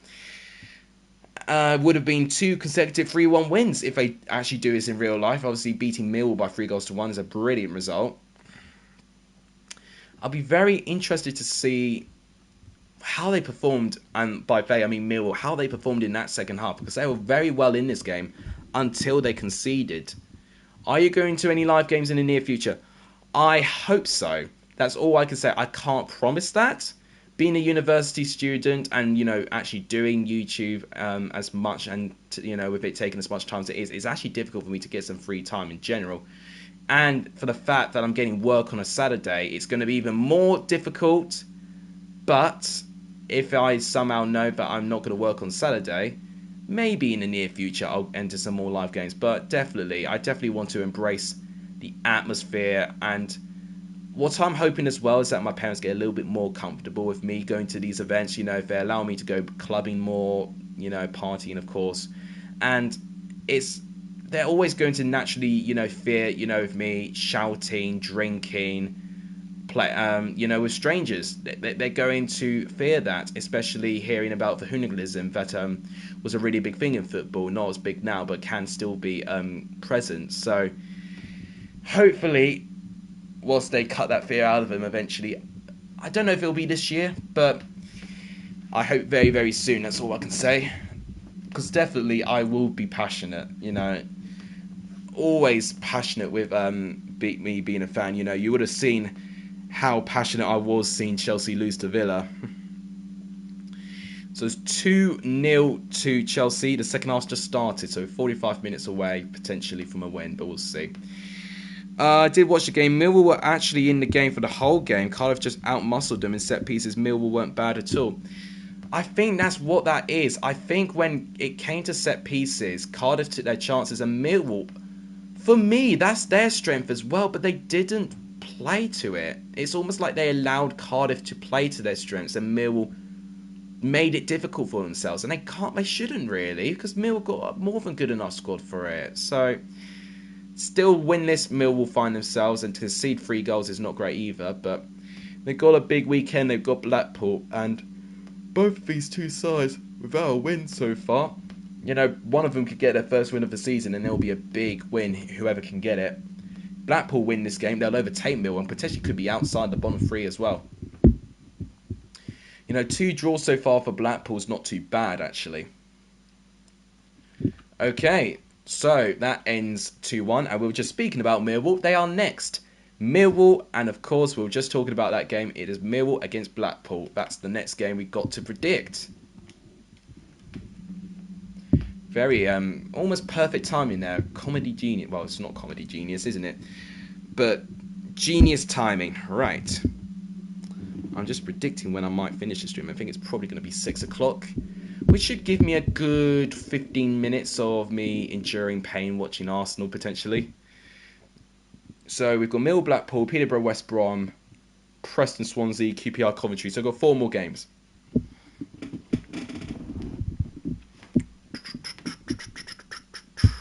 Thanks everyone for liking the stream. We're still on 80 likes, so 2 likes away for 20. If we can get to that, that'd be terrifically appreciative, guys. If you've not hit that subscribe button, please do so we can increase the subscribers well, every subscriber we get now will be entering ever closer to 800 subscribers. And also, if I want to be a little bit more corny, it is my birthday next week. So a good subscription will be it'll be like as much as you can do for a birthday present. It really would be appreciative. Right, enough of that soppy stuff. Let's actually see this game. Just curious about this game because I'm a Cardiff fan, but who do you think will win the Cardiff and Brighton game? So is that the Carabao Cup game, Cardiff and Brighton? Because if so, that's a really intriguing game. I think Brighton will still edge it. I genuinely think Brighton have really turned themselves into a really, really good team now. I think it'll be either 1-0 Brighton or 2-0 Brighton. I think it'll be one of those two scorelines. I've not decided what score I'd predict, but I think that's what the score would be. God, yeah. Right now, I feel like I should be watching my team play, but right now, it's working for the fact I'm not watching it live. So, long let it continue. Long let me not watch Chelsea. It might actually give them some luck for once. Oof. I would like on my other accounts, but it takes a while, especially for Survivor. No problem, man. I terrifically appreciate everyone supporting the stream. I really, really do. So, obviously, Blackpool completed a 2-goal comeback. Ooh, that would have been a brilliant goal if that got in. Dang that, yeah, it was Robson with the shot. Bilkowski would have been beaten there too. Oh, did he get a fingertip to that? Nah, it's just wide. That would have been a brilliant goal if it was. Birmingham for playoffs, says Jack. Well, that's down to consistency, isn't it? They've won by the biggest margin so far this season, but now it's just down to yes, definitely. Can we start our unbeaten run again? If you can, then yeah, you might have a chance. But it's always not easy. It really isn't easy sometimes, you know. Birmingham have proven to me that they can be decent, but also, you know, they can get themselves unstuck as well. You know, Bournemouth really, you know, they've really struggled against Bournemouth there. Arsenal couldn't get the breakthrough. Is that what you talking about in the second half?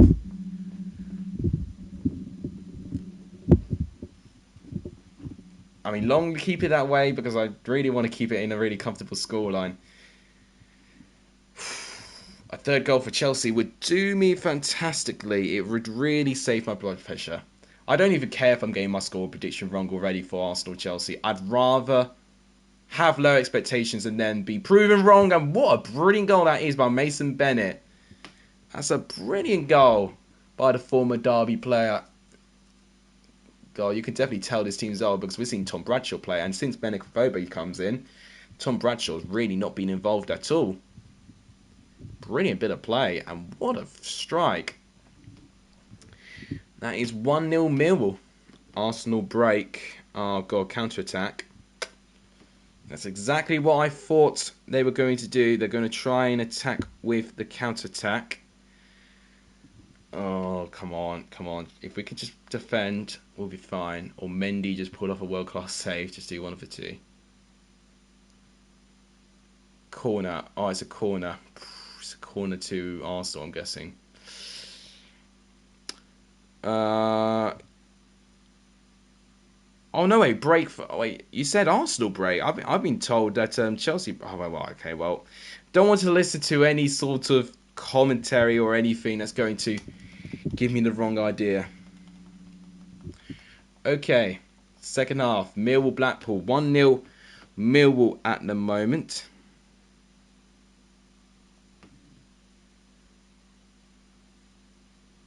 Good shot by Arsenal. Why are you telling me this? Why are you telling me this, Charlie? I don't want to know. I'd rather not have my heart rate being tested right now.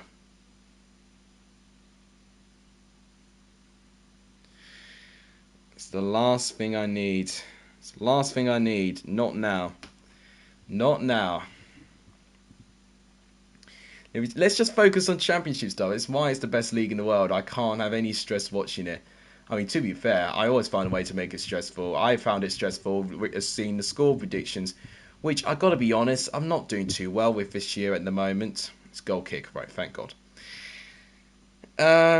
Yeah. So I got one correct score, which was the Coventry Reading game. Got a couple correct results, but not too many either, really, honestly. So I'm not even in BENHD's League 2 prediction league, which just goes to show the standard you got to get into that league. Can Jose Mourinho win the European Conference League with Roma? They should, really. I mean, to be honest, I think people will be a bit embarrassed to win this. What a brilliant goal by Blackpool. Brilliant break, brilliant attack. I think it's Ellis Sims with the goal. Wow. Neither is Josh F. He was always first. I mean, that's my prediction league, isn't it? And I'm beating Joshua through this year in this league, which is a bit unusual for me. But we've got new leaders. I mean, Charlie Brown, you're up there. You've got JR 2010, who I think is the guy to go for. I think he also had a pretty good weekend. In fact, I can quickly, well, I've not calculated it yet, but in the top of my mind, I can quickly tell you how everyone's done. So JR 2010, for what I can see, in terms of predicting correct results, I need to actually put the results next to them. So you got 1-1 with that, but Blackpool that got wrong. Bournemouth proceeds wrong. Yeah, hang on. Why is that? I don't know why I did that as Bristol City. I've noted it wrong there. So for what I know, he's got quite a few correct results, but for what I can see, I don't see any correct scores. I did see that, and it's good for you to make a joke that it's a chocolate as well. Oh, mate, yeah. Well, I think deep down, I think Spurs may have even taken the decision, let's just not have European football this year. Because actually it might help their league form, to be honest. But it's typical with Spurs, but it's also typical with Nuno as well. You get these performances that are very contrasting. It's a very Spurs manager signing. They beat City very, very well, and then they do that poor performance against Pacos de Ferreira. I think that's what the team was. It's so Spurs, and it's so Nuno Espirito Santo, so there'll be an inconsistent team for me. Although they have, although they have won their opening 2 games, right now it's not going to last, isn't it? Chelsea have a corner. Okay, interesting. Okay, Blackpool still 1-1. That's a good result for them.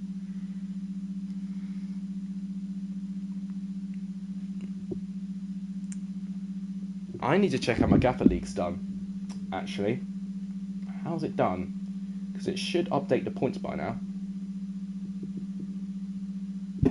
Oh, network, don't it fail me now. Okay, I got 9. How did I lose a point? How did Callum Robinson only give me 2 points? That's surprising. Well, I got 91 points. Now, in terms of my ranking, it still only puts me in 4th place. But that's because pretty much most of the people ahead of me have already used a boost. Apart from 4-4 Fecking 2, which is probably my favourite team name out of every single team in my league. But yeah, it's really close. I tell you what, it is really close. And the thing is about Johnny Burrow, he's way out in front. But the thing is, he's got something to motivate, because he's actually like one of the best, not only in my league, but actually overall, which is quite big, to be honest. What an honour I would have, to have one of my viewers, potentially get, potentially like the biggest, result and win overall in all of Gaffer. That, and it will actually make me feel a bit less bad as well, making it, it'll make me feel that it was impossible to beat him anyway. Right, next, it's not Preston. It's not Preston. I don't know why I did that. Next is Peterborough. and West Brom. So we've got to go to the Premier League here. There you go. Let's go with that kit. So we've got Peterborough, West Brom, Preston, Swansea. Oh, that's going to be a big game. And QPR Coventry. It's the final games. Still 2-0, but it's just want to make sure I'm just really calm about this. I think it's Saka who's been very dangerous for Arsenal so far, which I've got to be honest, really does not surprise me. He's really a talent. Peterborough 8, West Brom 6. It's saying Jack. So that's 14 goals in one game. I mean, have we had any more, games, containing more than 10 goals? Fairly even second half start. Oh, okay. I don't know if I like that. We had that 5-5 draw 2 years back with Villa and Forest, I remember. 5-5. We had a couple of interesting high-scoring championship games. Hopefully we'll see a couple more this year. We had that 4-4 draw between Hull and Swansea, which was crazy as well.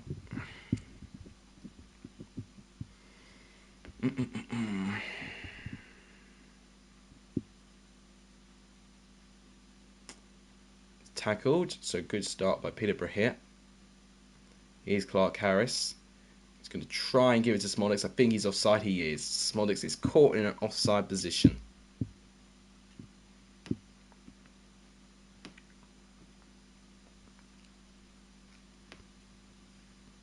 Here's Diagna now. You beat Birmingham 5-4. Oh, that's right. Yeah, that was 9 goals.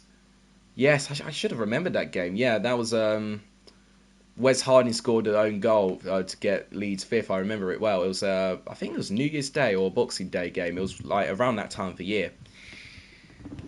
Mad game that was. That was pretty much one of the games that confirmed it to me that Leeds have got bottle. Not like bottle that they bottle it, but they got a mental bottle that they can really just keep things under control. Do you think the Luton players should have got sent off because Chong was 1-1 and they tackled him from behind? And Peterborough have taken the lead against West Brom. That's definitely writing against the script. And I think, based on the facial features, it's Sammy Smodics, which would be an absolute, beauty for me to see Sammy Smodics score against West Brom like this. Let's see that again. Good build-up by Clark Harris. Fine Smodics. Good goal. Past Sam Johnston. 1-0 Peterborough. If they beat West Brom, they will be a surprise package this season.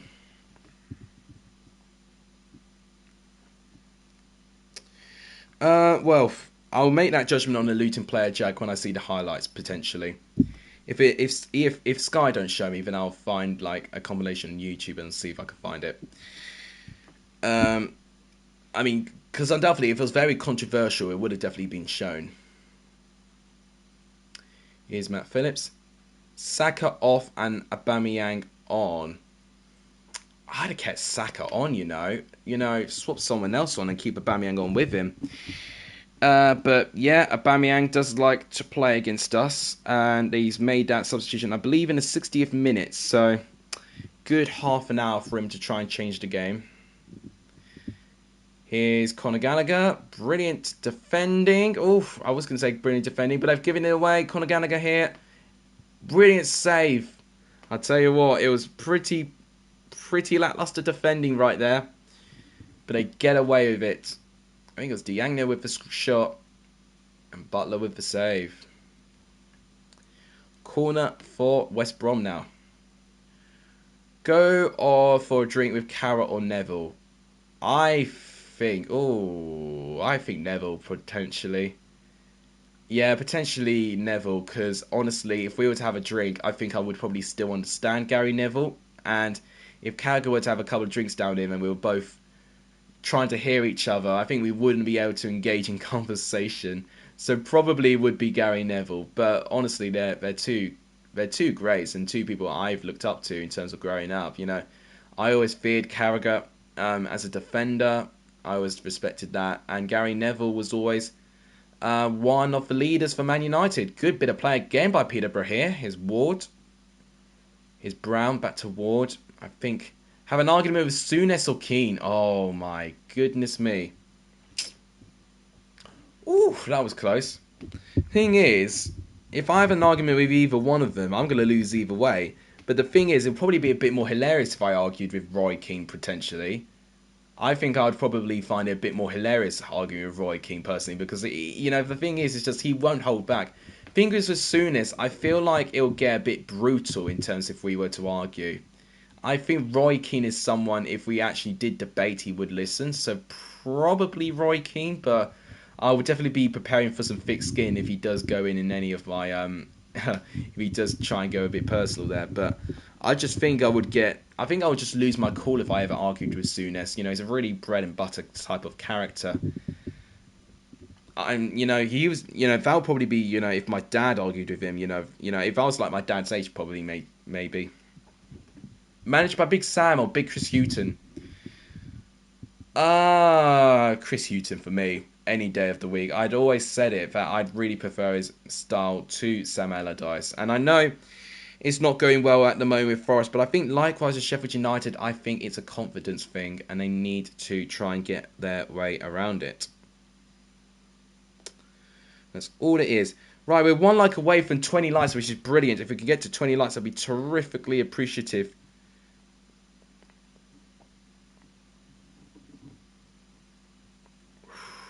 Well, I know it's still 2-0, but still nervy times for Chelsea. Still got quite a fair bit to go.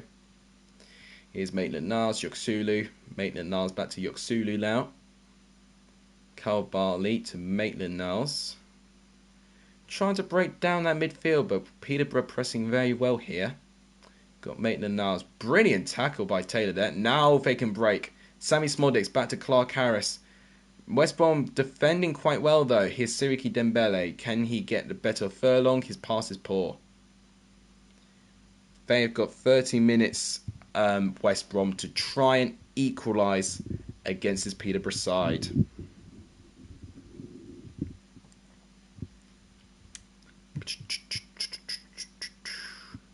Here's Dianya now. Going to give it to Yoksulu here. So Yoksulu getting quite a few skills. Dianya, and he scores. I did say that West Brom had about half an hour to get a goal, but they've got one now out of Dianya. It's 1-1. Peterborough looking like that they could have shocked the odds, but looks like now, just look at this poor defending now. Frankie Kent's nowhere near Dianya. Butler couldn't save that. It is 1-1 now. Forest are still 24th in the league. Yeah, they're the only pointless side now, aren't they? Well, what I'd say on that is that I'm interested to think of, what you think of Chris Hughton personally, because as a manager, you can't fault his credentials in the Championship. If you look at this now, could you see a better manager improve that squad? With the record that he has to get 2 teams promoted and to get Birmingham playoffs as well. Tavares on and Tierney off. Okay, that's interesting. I wasn't expecting Tierney and Saka to go off that quickly, to be honest. But yeah, I'm interested to hear what you've got to say about Hughton, because of course, his tactics may be a bit pedestrian, like a bit, pragmatic. But even with that just may be down just to lack of movement in the midfield. But now they've got Sonny like James Garner. Can they now attack a little bit more? Can they now get a couple more opportunities and create more? Because against Stoke, aside that, let's be honest, I know Stoke are doing quite well, but they're not the most scary side to play up against. And right now, for the little attack that Forest had, I think that's a big problem.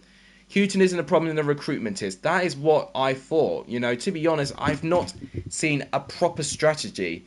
And it's something that actually Benjamin Bloom and I talked about when we had our podcast thing about Nottingham Forest's strategy. We literally just said, what is it? We have no idea what they're going for, because they had a previous identity under Lamucci, which worked well. Unfortunately, the longevity wasn't great, and of course they tailed off. And then, obviously, they try and improve with what you can say Championship experienced players, older players, defensive players, because I noticed a lot of their signings were over the age of 30, and if they weren't going to be able to run and deal with the physicality, then I saw a Forest team that was going to be slow in energy, slow in pace, and just be ripped to shreds. If I'm honest, this window's been our best. I mean, I think because you haven't splashed out and have not really added too many players in your squad, really. I think last year, you really overloaded it. Right. So it's ended in a 1-1 draw. Red card for Mr. Football there with unsportsmanlike conduct in the 65th minute. Unbelievable. Okay. We have now got only 2 games left, and actually, if I get these 2 games done, I actually might be able to watch Chelsea. So, now we've got Preston, and they've got Swansea. Swansea with their first win of the season on Friday. It was a very brave performance. It's not a performance that was completely convincing by Swansea, because defensively, I still think they can improve. But I like their goalkeeper, man. Bender's done so well so far. I think yesterday showed how much our players' fitness has improved under Corberan. I think that was the point. I think Corberan, operating in that Bielsa-like style, it needed, you needed players who could run. If you couldn't have players that ran, they would have been a side who would have probably taken the lead a lot, but then, being able to, not have the energy to manage the game properly. Offside Arsenal. Was that an offside goal by Arsenal? Because if so, that's going to scare me if they've put the ball in the back of the net. I've seen Arsenal have had 3 yellow cards, which tells me they're probably a little bit frustrated right now. Right, well, I think we're approaching near the 70th minute now. Oh, just a normal offside. Oh, okay. Well, then, if it was an offside goal, I probably would have been a little bit nervous. But at the moment, I'm feeling all right actually about this. But I say that, just don't speak, Alex. Just don't. We've got 20 minutes left. Anything can still happen. We scored 2 goals in 20 minutes. Arsenal can do the same. Just Arsenal, man. They just really do. I can never relax when Arsenal play against us. We're probably seeing this season that, maybe we should relax a little bit more when we play against Arsenal. But the thing is, they always find a way against Chelsea. I don't know if it's the squad or they just somehow luck our way. Lukaku looks good in the Chelsea kit. Well, I've always said he's looked good in the Chelsea suit. It's really nice to see him back in the Premier League, and I can't wait to see his goal back. I'm going to enjoy watching it later. And hopefully that'll be the first of many goals. Ledson for Preston. Oh, defending. Good defending by Swansea there. Mr. Football says, players like Hod have great fitness, but it's even better now at the age that he is, making him still a good player at his age, probably one of the best of his age in the category in the Championship. Yeah, no, one of the youngest players, Jonathan Hogg, very experienced, of course, was being through a freaking thing with Huddersfield, and actually was very important for their promotion. Kante's coming on. Yeah, that's right, because we had Jorginho and Kovacic in the midfield pivot, haven't we? So, Kante coming on. That's should be good in terms of defensive solidity, but also good, just for him to just recover as well, because unfortunately Kante, whilst he is getting older, his limbs are starting to get a little bit more mushy and just not being able to cope with the intensity as much now. But yeah, Hogg was definitely there for Deeney as well. Yeah, Jonathan Hogg will always be a classic Championship player just for delivery in that moment. Covers going off, okay, I don't mind that, because I think Jorginho actually has been really talented since he's come back from the Euros anyway. I have 6, 7, 9 subs more than you. Okay, well, we need to search for what I'd say on that. Just keep going. One advice I say for smaller streamers, for what I'd say, no disrespect, just keep pumping up the content. Eventually, if you've got enough people that know, oh my god, what a good goal by Swansea. Eventually, when you've got enough people that know your stuff, they'll share it, they'll post it. If you know how to put hashtags in your video, do that as well. You can put that by putting it in the description down below. It would mean that it could be categorized within some of the best videos in that category. You could put tags as well. That will help people find your stuff as well.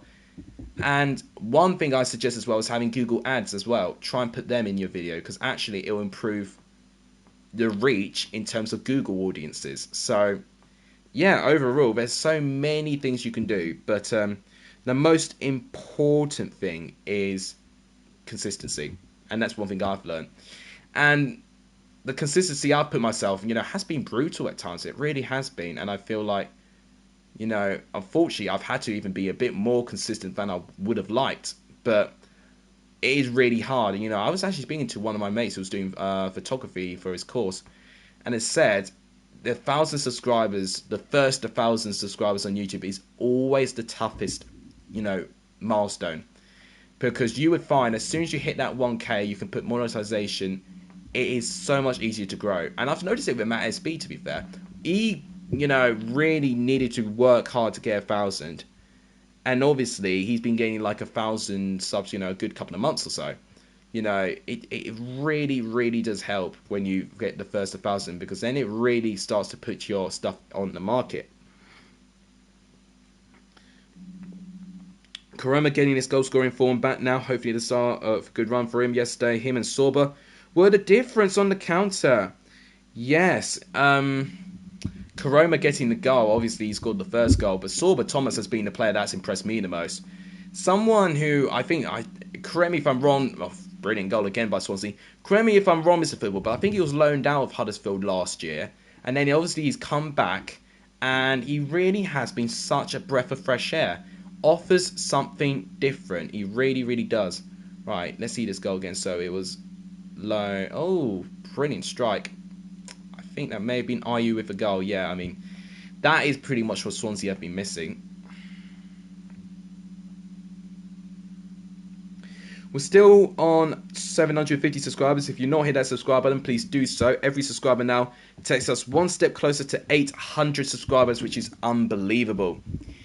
We don't have too much time left for the stream now, unfortunately, because after this game we only have one more game, and I think I've done the East Midlands, I've done Cardiff, Bristol City, so we've got the 7 side and the East Midlands derby in 1 week. Wow, that's going to be a big week.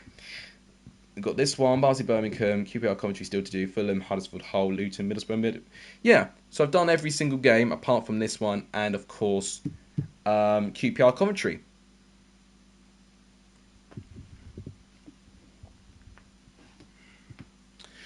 Oh, he was playing in the B team last season. Won the Clowns Cup, got a player of the tournament, and even though in the second team in the Cup is still, and that's how he broke into the team. Oh, right, okay. I don't know what it was. I think maybe because I thought I remembered seeing him like on the transfer list on Transfermarkt at some stage. Maybe it was him, transitioning from the B team to the first team. Maybe that's probably the transfer I remembered seeing. I started uploading videos for a few months now. It's harder than it looks. It's time consuming. It really is. And that's the thing. The quality doesn't have to be your best. You can only do what you've got in your disposal. But it's about consistency and time, as well. Those two things are really, two big factors. Now take your career by storm in the YouTube world.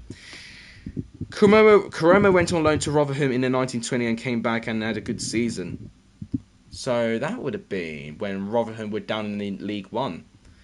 Yeah, that would have been my first season doing Championship football as well. So I would not have seen a lot of him actually. But no, he really has taken the league by storm. Since coming back to Huddersfield in 2021, and he's continued even to this day. So fair play to Josh Koroma. He really has been another one who I've really enjoyed watching and seeing how he's developed. I remember him, having a really low FIFA rating, and I could only hope this year gets a bit of an upgrade. At least a silver card you should see Josh Koroma get. Here's Ryan Ledson, Ben Whiteman. Neno turns the shot onto the bar, so Neno's made a save. Ooh, nearly 3-0. Well, we don't have too much time left, but that could have been, if that got in, that would have been game over. Oh, Leno trying to keep Arsenal in it. Sorba should get 85 dribbling. Well, I don't know what his card was previously, or if he even has a card, but definitely, you know, they should give him a decent amount. Maybe not the highest dribbling compared to other championship players. You know, I'm looking like the Ajarias being up there in terms of a championship dribbler, but obviously, you know, didn't have one. Okay, so yeah, you know, I would expect Sorba Thomas to get a card of sorts. I think what they'll do, I think they'll give him a high rated bronze, I think. Because it's typical FIFA. I think FIFA really undervalued the championship for number one, which does, you know, make me upset a bit. But also, I just think, based on how little they've seen of him, they're probably not too sure about his potential. So, I don't know. I don't know what card they're going to give Thomas or Koroma, but I just hope that they get a card that they deserve. Unfortunately, most of these teams and most of these players do not really get, I think, the FIFA rating they do deserve, sadly. Okay, so the final game, QPR and Coventry.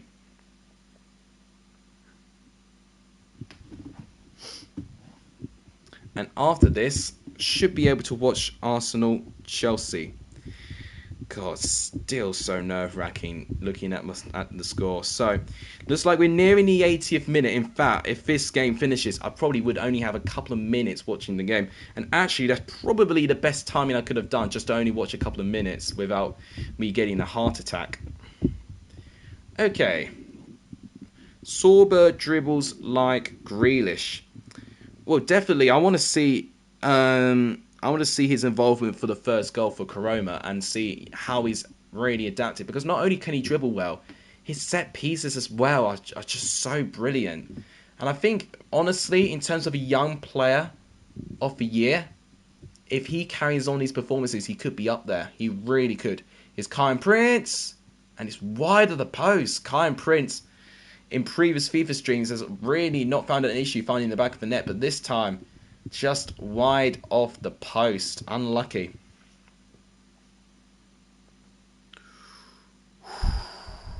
Mate, I still can't get over with beating Arsenal, but I'm keeping calm. I'm trying to keep as calm as I can. Let's distract myself with other results. So, in the Scottish Premiership, Dundee and Hibernian have drawn. That's big. Is Charlie Adams still playing for Dundee? He is! Charlie Adams still in that Dundee squad, and he's playing in the Scottish Premier League. Fair play to him. Good for Charlie Brown to sing about Sorba Thomas there.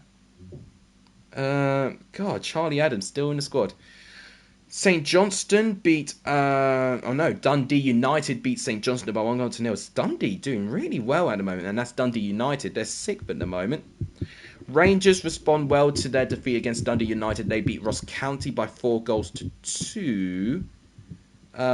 They were put under pressure a little bit, but they did win. And then Hearts and Aberdeen, newly promoted Hearts, draw against Aberdeen. And Hearts are 3rd. They are ahead of Celtic at the moment. In fact, Rangers and Celtic are joint on points. Hibernian and Aberdeen and Hearts ahead of both of them by only 1 point. Once again, it's going to be consistency in that league. In terms of other results in the French league, Lyon and newly promoted Clermont drew 3-3. I did see that result, and that was a big result. Strasbourg and Troyes drew, or Troyes, I think that's how you pronounce it in France. That's 1-1. Montpellier and FC Lorient, or Lorient, I think that's how you say that, is 3-1 Montpellier. Metz and Reims, they draw 1-1.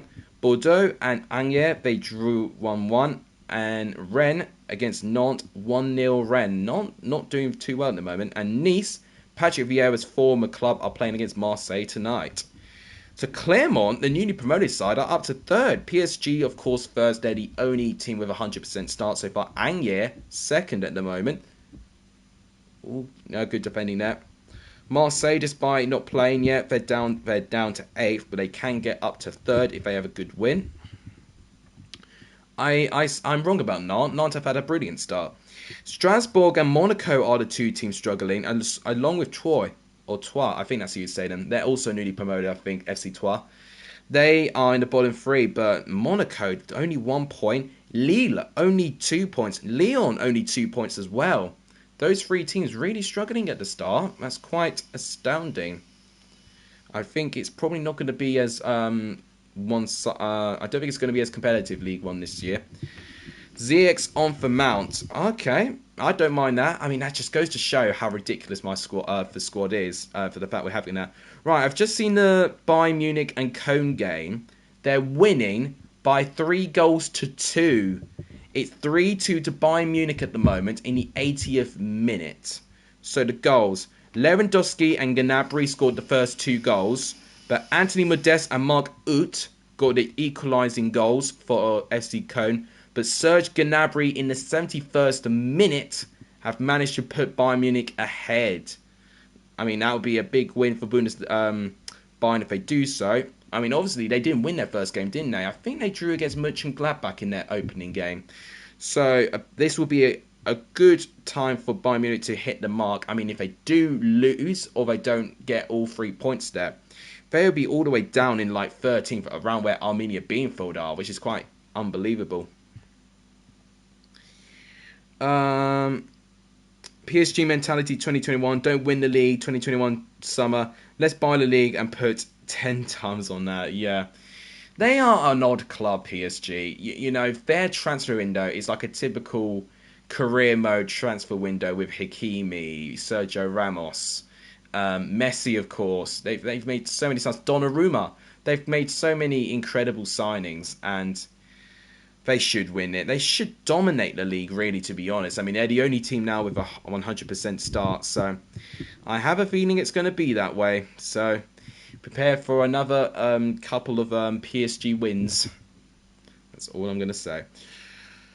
I think me distracting this is doing good for me, coping with my blood pressure on Arsenal-Chelsea at the moment. 84th minute at the moment. Oh, my God. This is so nerve-wracking. Right, you know what I'm going to do now? I'm going to look at all the League One results, actually, in England. Because some of you do support some League One. Tomorrow night, yeah, West Ham Leicester, that's a good game. I know a couple of you do support some League One clubs, so I'll talk about them now. So we had Rotherham and Sheffield Wednesday, a Yorkshire derby. Sheffield Wednesday winning by 2-0, and I knew quite a fair bit about this game because a lot of BENHD's Patreon supporters are Sheffield Wednesday fans. I think he's got at least 3 Sheffield Wednesday fans in his Patreons. So there was a lot of commentary going on about that game. Peacock Farrell saved a penalty and has still not conceded a goal in Sheffield Wednesday's goal since coming in. Sheffield Wednesday keeping 5 clean sheets. I think Sheffield Wednesday could get a return, personally, if they keep this up. And I did say Sheffield United win the league, and people were like, oh, really? You know, I don't think so. I'm like, mate, just see the transfers they've got. Then we have Bolton and Oxford. Oxford going and taking the lead, but Bolton completing a comeback. Bolton having a good start. Wickham, 1-0 winners against Lincoln. Lincoln struggling again without Michael Apperton at the moment, but Wickham with a good win. Early goal by Sam Vokes was the only difference there. Sunderland squeeze a win against AFC Wimbledon. Carl Winchester with the only goal in that game. Shrewsbury with a really poor start, bottom of the table, but lost 3-0 to Plymouth Argyle. Ryan Hardy and Luke Jeffcott being the 2 big players in that game as always. Ipswich still winless, 2-2. They drew against MK Dons. Gillingham pick up their first win against newly promoted Morecambe, 2-1. Fleetwood get their first win of the season, completing a comeback, 3-2 against Cheltenham. Doncaster, Portsmouth ends Portsmouth's unbeaten run as they draw 0-0. Crewe Alexandra lose 1-0 to Accrington Stanley. That was a pretty nothingy game. Charlton Wigan win by 2 late goals. So Charlton struggling a bit. Wigan doing all right at the moment. And Cambridge beating Burton by 3-0. A brilliant result. Probably Cambridge's best result in their history. And it ends Burton's 100% start. In the table, Sheffield Wednesday, Wickham up top with Portsmouth also on 10 points. Accrington with Sunderland and Burton in the rest of the top 6. Bolton and Plymouth, the 2 teams just outside the top 6, with Wigan and Oxford close behind. Rotherham down in mid-table in 11th. Ooh, I thought that was it. I thought Kyron Prince may have got the win of a QPR. But that's 2 big chances gone to waste. Man, that was so close.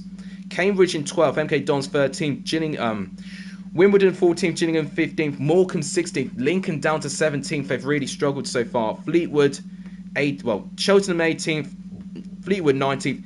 Ipswich Town, one place above the relegation zone in 20th. And the 4 teams in the relegation spots are Charlton, Crewe, Doncaster, despite picking up their first point in the season against Portsmouth, and Shrewsbury, the only team with 0 points so far under Steve Cottrell. Were there any more comments? I think there were a couple, and I've just ignored them. Technically, he conceded 4 in a penalty shoot against the mighty town. Well, that's different. That's different, Mr. Football, all right, Ruben? That's different. I'm not going to count that. Okay, so it's 6:15 now. I'm almost tempted now to just watch. Well, I can't watch the game, otherwise the stream's going to end suddenly. So I'll just watch it tick by on my phone. Oh, it's 88th minute. Do I dare just keep my reaction on? Oh, are you telling me? I just found a feed of Havertz missing a one-on-one. Please tell me he's not missed a one-on-one, surely. Werner's coming on, maybe for Lukaku. I mean, that just goes to show how many options we have in our pitch now, in our squad. That's quite amazing. Or even if it's Havertz going off, imagine Lukaku playing with Werner. We're really spoiled. We really are. We're really, really spoiled with our squad. I really do feel spoiled. Right. Oh my gosh. So we've got apparently 1 minute plus stoppage time. I might just keep the stream on just so you can watch me with my reaction here. I can't change the TV because I've got the FIFA game playing on my TV. And then, oh, he places Kai. Okay, fair enough. I'll tell you what, if I had a capture card, I probably would have been able to watch the game. You know, so that might be something I might get for my birthday, actually, if I can afford it. But, yeah. Oh, exciting times. So, if I look at the table as it stands, Chelsea will be first place. Oh, it's a beautiful sight to see if we hold on to this. And bearing in mind we've played Arsenal and Liverpool have only played Burnley and Norwich. That makes Liverpool-Chelsea at Anfield a huge game. It really does. Brighton will be down to 3rd and Spurs will be 4th. Man United will fall down in the Europa League places. Everton 6th and Brentford 7th and Man City climbing up to 8th. But West Ham could overtake them if they get a good result against Leicester tomorrow. Nah, Charlie, don't do this to me. I know they haven't. They may have scored 1, but they haven't scored 2 in 2 seconds. Just, I don't want to hear it. I mean, it's still 2-0 on my thing here. It's now 90th minute. I want to know stoppage time. Oh, I've not checked how Fantasy's doing, actually. Oh, I don't think I'm going to do well this week. So it's been quite disappointing. Alexander-Arnold's been the only one who gave me a load of points, to be honest. If Antonio can score plenty against Leicester tomorrow, I might save it. I think a good week in fantasy is when you get at least 50 points, and I've only got 41. So I definitely need to, yeah. Have I just seen a news report that Leno's made a wonder save? Leno wonder save thwarts Lukaku, so that's what the Premier League is saying. So apparently Leno has kept the scoring down. I mean, if that's the case, then it doesn't really look good on Arsenal. That's all I'm going to say. Right, just got a random text there. Oh, God, come on. 91st minute. How much stoppage time do you have? 3 minutes. So we've got 2 minutes. Arsenal got to score 2 in 2 minutes. I'd be so proud of this lot if we keep a clean sheet. I really would. To score 5 goals in the start of the season, I'd be deeply encouraged. I really would. A 2-0 away win against Arsenal would be a brilliant result. In fact, where does that put Arsenal on the table? Oh, God. It puts Arsenal down in 19th. I don't know if you can see it. It puts Arsenal down in 19th as it stands. And bear in mind, Arsenal, who do they have next? Man City. Oh, God. Well, We're going to have to wait till the international break when they play Norwich, because it'll be a relegation battle. 20th against 19th, unless Norwich get a good result. In fact, who do Norwich play next? I don't actually know. It might be Leicester, actually, if I remember right. It is Leicester. Okay, no, Norwich will stay down there then. So, yeah, after the international break, we're going to have 1 week where we're going to have first versus second, and then literally a couple weeks later, we're going to get 19th versus 20th. That's going to be a couple of eye-catching games. Yeah, that's the only song, that's the only chant that they're going to be able to sing, these Arsenal fans right now. Oh, with them, with me disliking the club as much as I do, this is giving me great satisfaction. That's all I'm going to say. And it should teach me a lesson, maybe just to watch Chelsea less in the future. That's probably the best thing I could have done. Just not watch Chelsea, not jinx it. Oh my God, it's full time. It's actually full time. Yeah, I've just heard people celebrating. It's full time. Well done. Well done, the lads. Come on. We're now first place. 5 goals scored. None conceded. 6 points out of 6.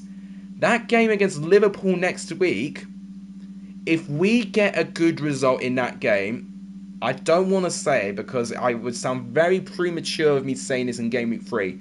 But if we get a good result against Liverpool in Anfield, that for me would put us title contenders. I know I'm probably going to sound deluded by saying that, but to not concede a goal yet is good. To score 5 goals in 2 is brilliant. So, yes, I'm feeling quietly really good right now about Chelsea. I really hope this stays. It's a sensation I've not been too used to. So, there we go. Well done, Chelsea. Brilliant. So, I'm definitely going to enjoy later today. So, brilliant.